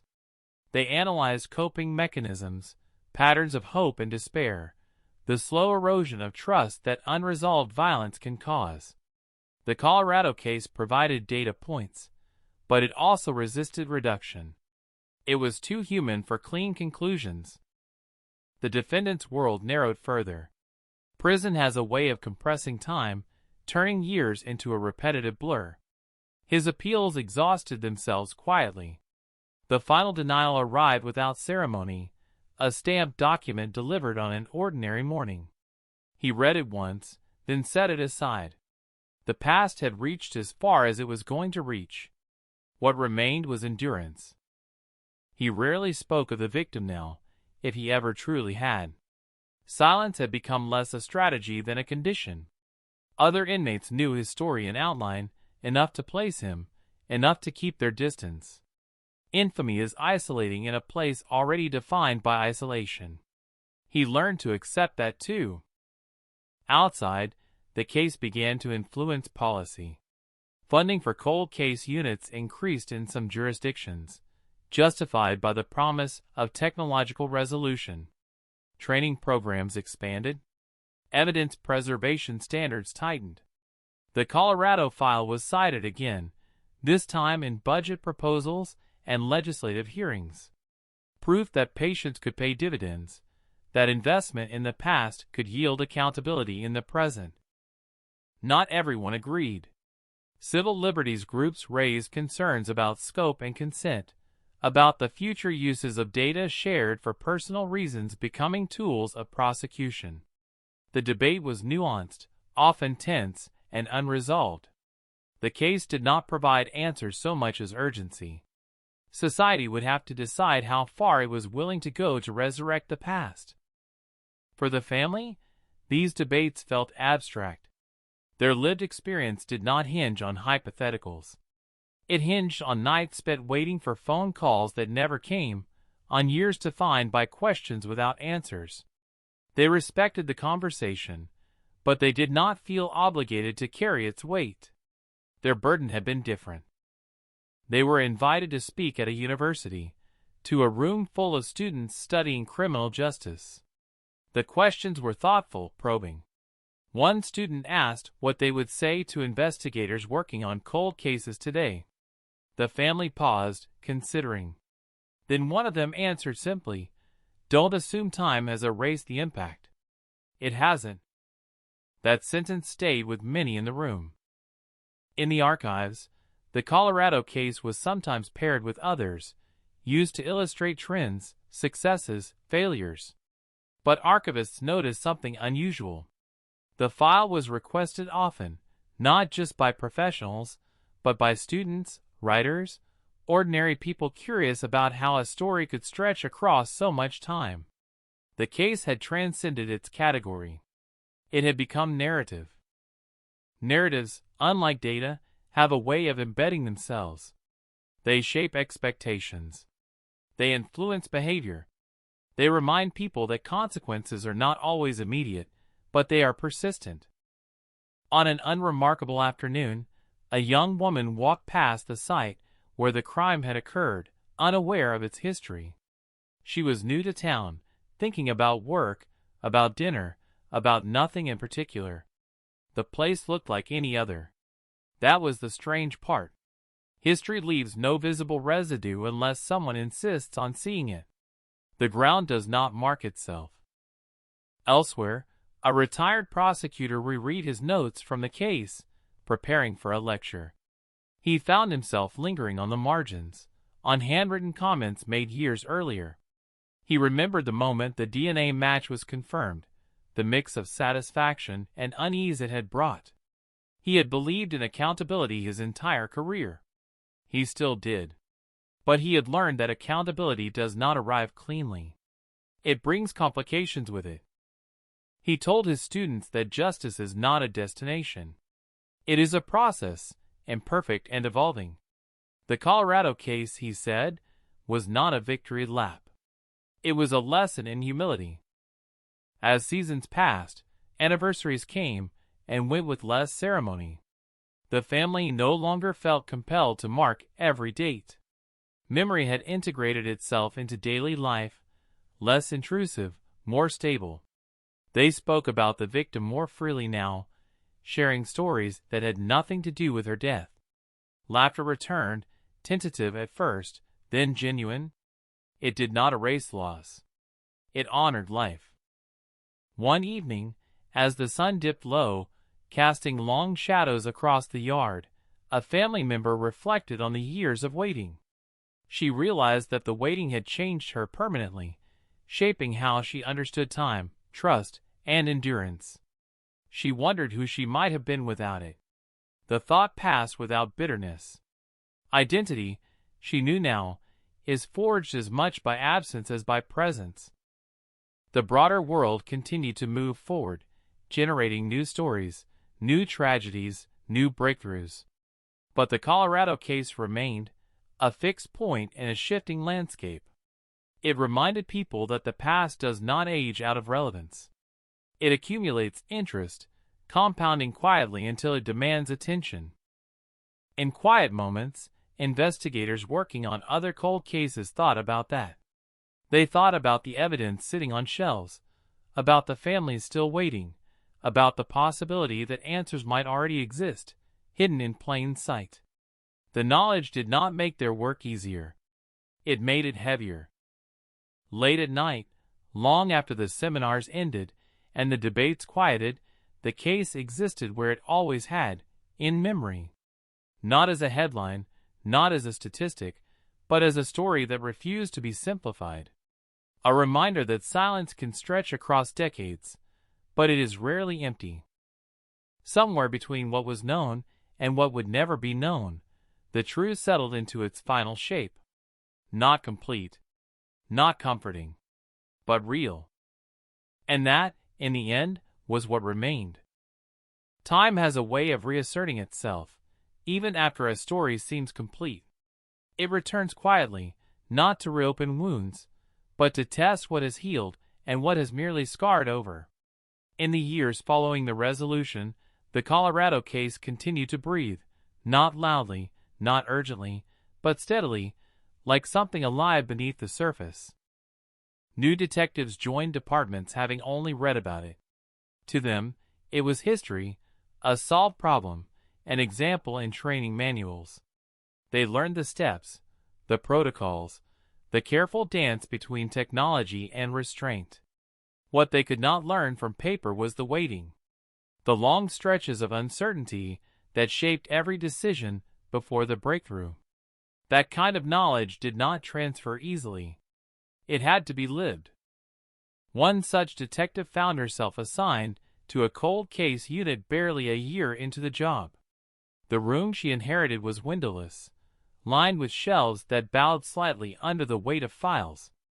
Names, dates, photographs frozen in moments that never moved on. She remembered the Colorado case as she opened her first box, feeling both inspired and intimidated. If it could happen there, she thought, maybe it could happen here. The thought carried promise and pressure in equal measure. She noticed how often people spoke of solved cases as endings. The Colorado file, archived and labeled, reinforced that idea.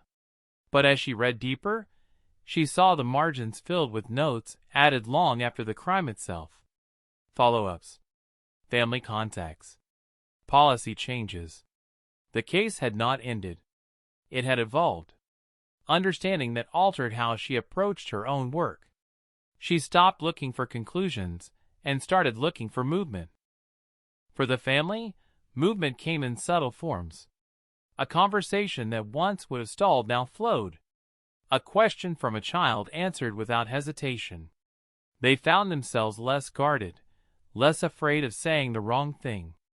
The truth had given them permission to speak plainly, to acknowledge what had happened without fearing contradiction or doubt. They also found themselves becoming inadvertent educators. Friends asked about DNA genealogy, about how a stranger's online test could ripple outward to expose a crime decades old. The family explained as best they could, careful not to oversimplify. They emphasized the patience, the human decisions layered atop the science. Technology had opened the door, they said, but people had walked through it. Anniversaries no longer felt like obligations. Some passed unnoticed, others acknowledged quietly. The urgency that once defined them had faded. Memory had found a rhythm that did not demand constant attention. It surfaced when needed, then receded, leaving space for ordinary days. In the prison, ordinary days blurred together. The defendant's health declined incrementally, unnoticed until it became impossible to ignore. Medical appointments replaced yard time. Conversations shortened.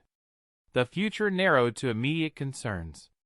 The case that had once defined him to the outside world became less relevant inside.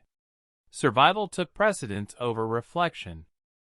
He was offered opportunities to speak about his experience to researchers studying criminal behavior over time.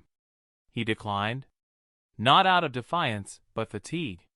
He had answered enough questions. Silence, once strategic, now felt like rest. The past had extracted its price. He no longer had the energy to negotiate with it. The legal debates sparked by the case matured into frameworks. Standards were clarified. Oversight committees formed. The initial anxiety around genealogical databases settled into cautious acceptance.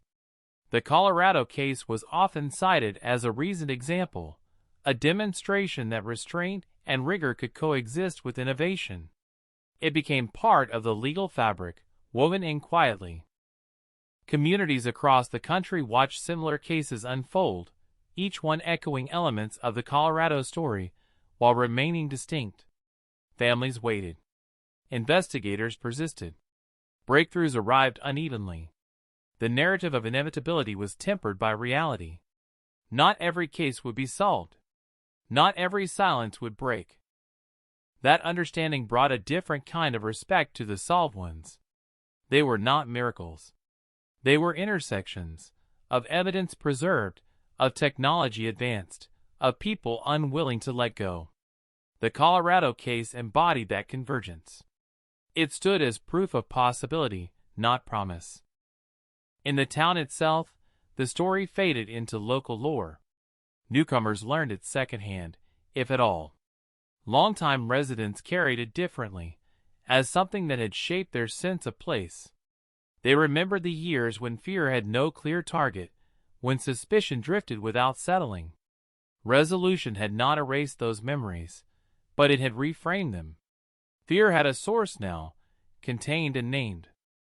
A local teacher incorporated the case into a lesson on critical thinking, not to sensationalize, but to discuss how conclusions are reached, how evidence evolves.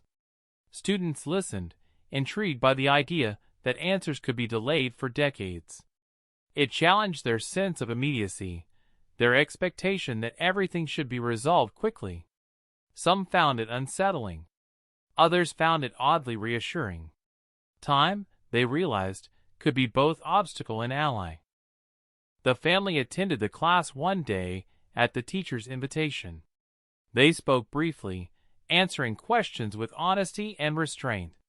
One student asked what they would want people to remember most. The answer came without hesitation. Remember her life, not just her death. Remember that she existed beyond the case. That sentiment lingered. In archives and databases, the case continued to generate metadata, citations, references, cross-links to policy changes and academic articles. The digital footprint grew even as the emotional one stabilized. It was a strange inversion, the story expanding outward while settling inward. An investigative journalist revisited the case years later, considering a long-form piece about the evolution of cold case work. She interviewed detectives, legal experts, family members. What struck her most was the absence of triumph. No one framed the outcome as a victory. It was spoken of as a correction, a delayed alignment. Justice had caught up, but it had not celebrated. She wrote that into her piece, resisting the urge to dramatize. The editor questioned it. Readers expect closure, the editor said. The journalist insisted. Closure, she argued, was not the point. Continuity was. The article ran. The response was quieter than expected, but deeper. Letters arrived from readers who recognized themselves in the waiting, in the long stretches of unresolved grief. They thanked her for not simplifying. The Colorado case, once again, had reached beyond itself. As years layered over years, the case became less about a crime and more about endurance. The endurance of evidence preserved against decay. The endurance of families carrying uncertainty without surrender. The endurance of investigators returning to questions others had abandoned. Time had tested all of it. Not everything it held. Enough had. On a cold evening, the retired detective walked past the courthouse, now renovated, its facade cleaner, brighter. He paused, thinking about how many times he had entered the building carrying files that felt heavier than they looked. He thought about the moment he had heard the words, "Bull Madge," about how his hands had steadied themselves on the desk. He smiled, not with pride, but with recognition. The work had mattered. He continued walking, blending into the crowd. In another part of the state, the family gathered for an ordinary dinner. Conversation drifted. Plates clinked. Laughter surfaced unexpectedly, then settled. The past was present, but it no longer dominated. It had found its place among other truths. The Colorado case no longer demanded attention. It no longer shouted. It existed as a steady note in the background, a reminder that answers can arrive late and still matter, that silence can break without spectacle, that truth does not age out of relevance. And so it remained, not as a warning or a promise, but as a testament to patience, to persistence, to the uneasy coexistence of loss and resolution. The story had not ended. It had simply learned how to live with itself. Even as the case settled into history, it refused to become inert. It lived on in the margins, in the spaces where certainty ends and reflection begins. Time did not erase it. Time reframed it, turning sharp edges into contours that invited examination rather than reaction. The story had aged, and with age came complexity. In professional circles, the Colorado case became a touchstone for conversations about responsibility across generations. Detectives who had not yet been born when the crime occurred now studied it as part of their formation. They approached it without nostalgia, without fear, but with an awareness that their own work might one day be revisited by people who did not yet exist. That awareness changed how they documented, how they preserved, how they spoke to families. The future, they realized, would judge their present. One investigator, methodical by nature, began writing longer notes than required. She recorded impressions, uncertainties, questions that felt unanswerable at the time. She cited the Colorado case as justification. Someday, she thought, someone else might need to understand not just what we did, but why we hesitated. The file grew thicker, heavier, more honest. For the family, the story entered a phase that felt almost unfamiliar. People stopped asking questions. The calls slowed, then stopped altogether. Media attention dissipated. There was relief in the quiet, but also a subtle disorientation. For so long, the case had been a point of reference, a reason people reached out. Without it, the family felt less visible, more ordinary. They welcomed that, even as they adjusted to the absence of collective attention. They discovered that memory behaves differently when no one is watching. It becomes more fluid, less defensive. They allowed themselves to forget details that no longer mattered, to misremember small things without correction. Precision, once crucial, relaxed its grip. The truth was established. It no longer needed constant reinforcement. In the prison system, the defendant's world continued to contract. Transfers became more frequent as facilities adjusted populations. Each move erased whatever fragile routines he had constructed. He carried his story with him, though fewer people recognized it now. New inmates knew only fragments, rumors stripped of context. He did not correct them. Explanation required energy he no longer had. He thought sometimes about the decades between the crime and the arrest, about how easily life had filled that space. Jobs, relationships, ordinary disappointments. He wondered whether that stretch of normalcy had been a gift or a loan. The distinction mattered less now. Either way, it had been reclaimed. The legal community moved on to other questions, other cases. The debate sparked by genealogical evidence matured into policy, then precedent. New challenges arose, unrelated but informed by the same tension between innovation and restraint. The Colorado case receded into footnotes, cited less often, but no less firmly embedded. Yet in quiet academic writing, the case resurfaced as an example of temporal justice, the idea that accountability can arrive outside the bounds of a single lifetime's expectations. Scholars wrote about the psychological impact of delayed resolution, about how human systems adapt to prolonged uncertainty. The case offered data, but more importantly, it offered narrative continuity. It showed that stories do not expire simply because attention shifts. In the town where it all began, the geography remained stubbornly unchanged. Roads curved the same way. The horizon still cut sharply against the sky. People who had lived there long enough felt the past in subtle ways, a hesitation at certain intersections, a memory triggered by the quality of light at dusk. These sensations did not demand explanation. They were part of the landscape now. A local historian began collecting oral histories, not just about the case, but about the era it belonged to. He interviewed residents about the early 80s, about how the town had felt before and after. The crime emerged as a reference point, but not the only one. It was woven into a broader tapestry of memory. Life had not stopped for the case. It had been around it. The historian noticed something interesting. People remembered where they were when they heard about the arrest more vividly than where they were when the crime occurred. The answer, delayed, had made a deeper impression than the question. Resolution, it seemed, had its own shockwave. For the family, this observation rang true. They remembered the phone call announcing the DNA match with startling clarity. The room. The time of day. The sound of their own breathing. That moment had recalibrated everything that came before it. Memory reorganized itself around certainty. They spoke about that sometimes, among themselves.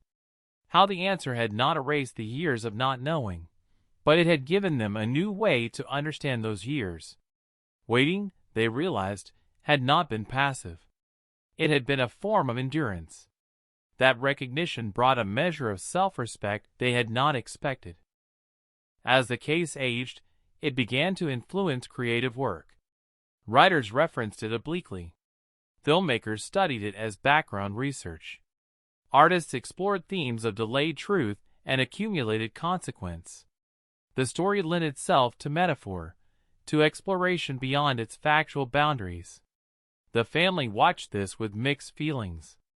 They appreciated the care taken by some, resented the opportunism of others. They learned to disengage when necessary. One evening, a family member attended a reading where a novelist spoke about time as a character, about how it shapes narratives without ever appearing on the page. The description resonated deeply. Time had been the unseen protagonist of their story all along, guiding events with indifferent patience. In law enforcement training, instructors began emphasizing emotional literacy alongside technique.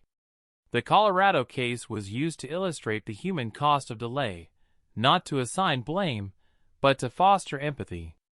Trainees were encouraged to consider how their actions, or inaction, might echo across decades. It was a subtle shift, but an important one. A veteran detective, listening from the back of the room, nodded quietly. He had lived those echoes. He knew how decisions made under pressure could reverberate long after the moment had passed. The case had taught him humility. It had taught him that even the best intentions are subject to limitation. The family's advocacy work slowed naturally. They no longer felt compelled to speak at every opportunity. Others had taken up the mantle, inspired by their example. That felt right. The story did not belong solely to them anymore. It had entered a larger conversation. They focused instead on living, on building a future that acknowledged the past without being consumed by it. Children grew older. Careers shifted. Life asserted itself, as it always does. The case remained a part of their identity, but it no longer defined it. On a winter morning, snow fell lightly over the town, softening edges and muting sound. The place where the crime had occurred disappeared beneath a uniform layer of white. It looked peaceful, almost untouched. A passerby paused, admiring the quiet, unaware of the history below. The ground held its secrets without comment. That image lingered, emblematic of the entire story. The past does not announce itself. It waits. It blends in. It relies on human effort to be seen. Years from now, new technologies would emerge, new methods imagined. The Colorado case would still be there, a reference point, a reminder. Not because it was exceptional, but because it was representative. It showed what could happen when persistence outlasted silence. In reflective moments, those connected to the case understood something fundamental. Resolution does not end a story. It changes how the story is carried. The weight shifts. The shape alters. But the presence remains. The cold case, once defined by absence, now existed as a known quantity, a chapter closed but not discarded. It informed choices, influenced policies, shaped memory. It lived on not as a wound, but as a scar, visible, enduring, and instructive. And so, as time continued its steady march, the story of Colorado 1981 occupied its place among countless others, distinct yet connected. A reminder that truth can wait, that silence can be temporary, that even after decades, a voice can emerge strong enough to cross the distance and be heard. The echo of that voice did not demand attention anymore. It simply existed, woven into the fabric of things, quietly insisting that the past, once confronted, becomes part of the present in ways that cannot be undone. Night returns to the story the way it always has, slowly, without asking permission, sliding over the mountains and into the streets where porch lights blink on one by one, where windows glow with ordinary lives unaware of how close they pass to history. This is where the case breathes now, not in headlines or courtrooms, but in the quiet hours when reflection is unavoidable and the mind drifts back to moments that never fully let go. The Colorado air still carries the same sharpness it did in 1981, thin and unforgiving, and in that air the memory of the crime persists, altered but not erased, transformed by truth yet still heavy with what it took to arrive there. There are nights when the detectives who reopen the file replay the early steps, not because they doubt them, but because the mind insists on tracing its own path. They remember the first time the DNA profile came back usable, the pause before anyone spoke, the way the room seemed to shrink around the printout. They remember thinking, almost superstitiously, "Don't celebrate yet." Cold cases teach restraint. They teach you that hope is fragile, that certainty arrives in increments, never all at once. Even now, with the verdict entered and the doors closed behind the convicted man, that caution lingers like muscle memory. The genealogists who worked the profile still describe it as a puzzle that refused to announce itself. No direct hits. No immediate names. Just a widening circle of relatives, branches splitting and looping back, generations overlapping like shadows on a wall. They followed paper trails through census records, obituaries, forgotten marriages, children who changed their last names, families that moved west chasing work and left no forwarding address. Each discovery felt provisional, a step that could still collapse. That tension never quite leaves you. Even when the answer is right, the process reminds you how easily it could have gone wrong. For the family, the nights are quieter now, but quieter does not mean empty. Silence has a texture when you've lived with noise for decades. They sit at kitchen tables long after dinner, cups cooling in their hands, the day's routines complete, and find themselves revisiting memories not out of obligation but habit. They talk about the victim as a person again, not a case number, not a symbol. They remember the sound of laughter, the impatience with small inconveniences, the plans that never got to unfold. These details feel safer now. They no longer threaten to reopen unanswered questions. They simply exist. There is a strange inversion that happens when a cold case is solved after so long. The past becomes clearer, but the present grows more complicated. Closure is not a door that slams shut. It's a room you learn how to occupy. The family understands this now. They don't expect the resolution to simplify their lives.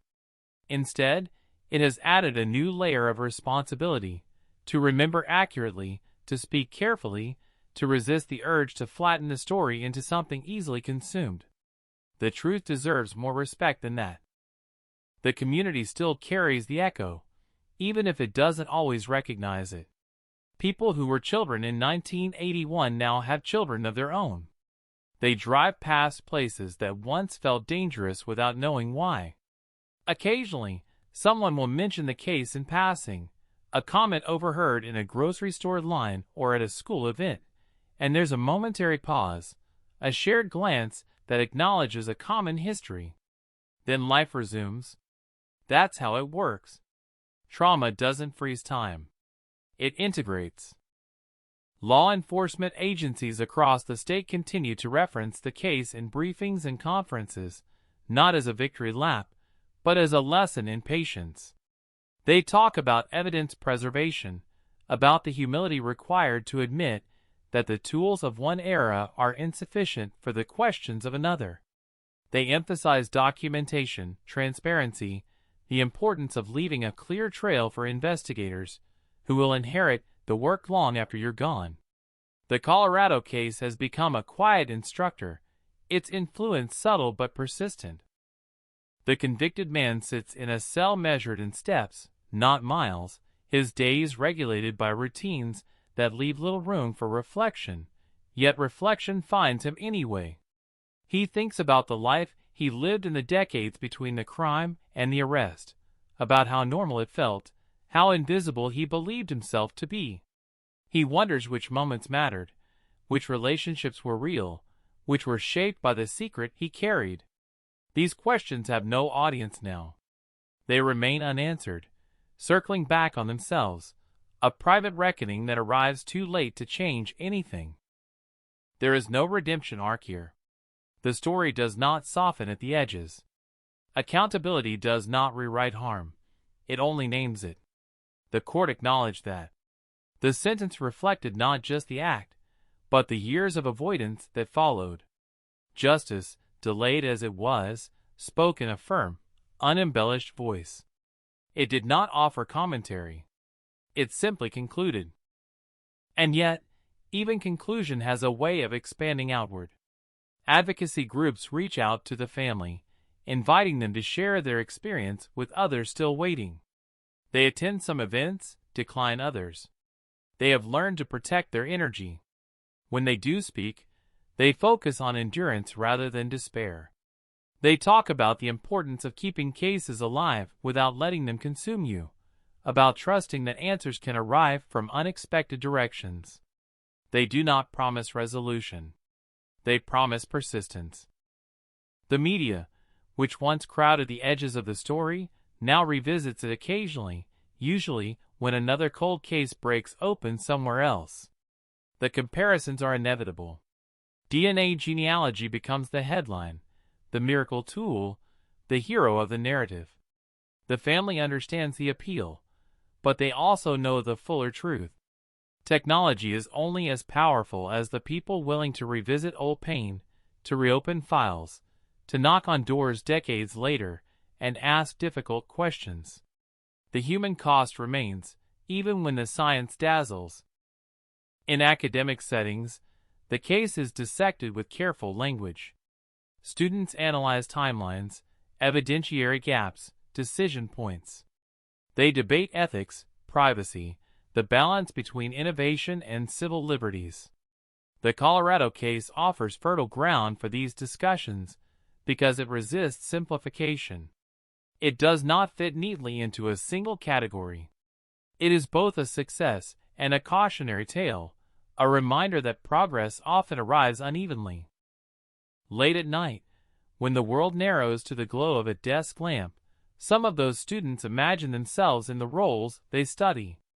They picture the knock on the door that changes everything, the phone call that confirms a match, the moment when theory becomes consequence. The case lingers with them, not because it is sensational, but because it is human. It demands empathy as much as analysis. Back in Colorado, seasons continue their cycle. Snow gives way to mud, mud to green, green to dust. The landscape absorbs history without commentary. A trailhead sign gets replaced. A building is renovated. The physical markers of the past shift, but the story remains embedded, carried by those who remember and those who learn about it later. Memory does not require monuments. It requires transmission. The family marks anniversaries differently now.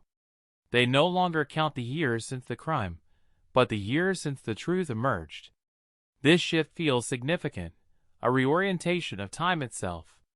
They still feel the absence, still mourn what was lost, but they also acknowledge what was gained: clarity, accountability, the end of speculation. These are not small things.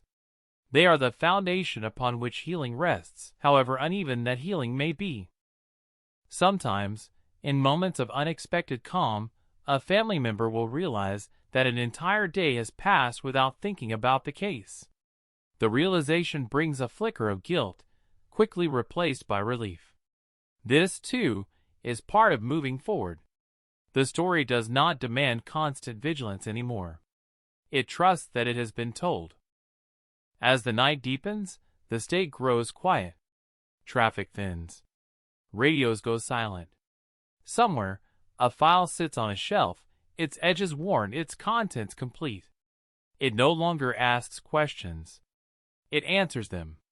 That transformation, subtle but profound, is the true end point of a cold case, not the arrest, not the sentence, but the shift from uncertainty to record. Yet even as the file rests, the implications ripple outward. Other cases wait. Other families hope. Other investigators comb through evidence with renewed determination, inspired by the knowledge that time is not always an enemy. The Colorado case whispers this lesson without fanfare. It does not promise success. It suggests possibility. And so the story settles into its final posture, not triumphant, not tragic, but resolved. The silence it leaves behind is different from the silence that preceded it. This silence is informed. It carries context. It allows the past to exist without dominating the present. In that silence, life continues. People sleep. Lights go out. Morning will come, as it always does, indifferent to human narratives yet shaped by them all the same. The cold case that once haunted these streets now occupies a quieter place, a chapter concluded but not forgotten, a reminder that even after decades of darkness, a single thread of truth can be enough to pull an entire story into the light.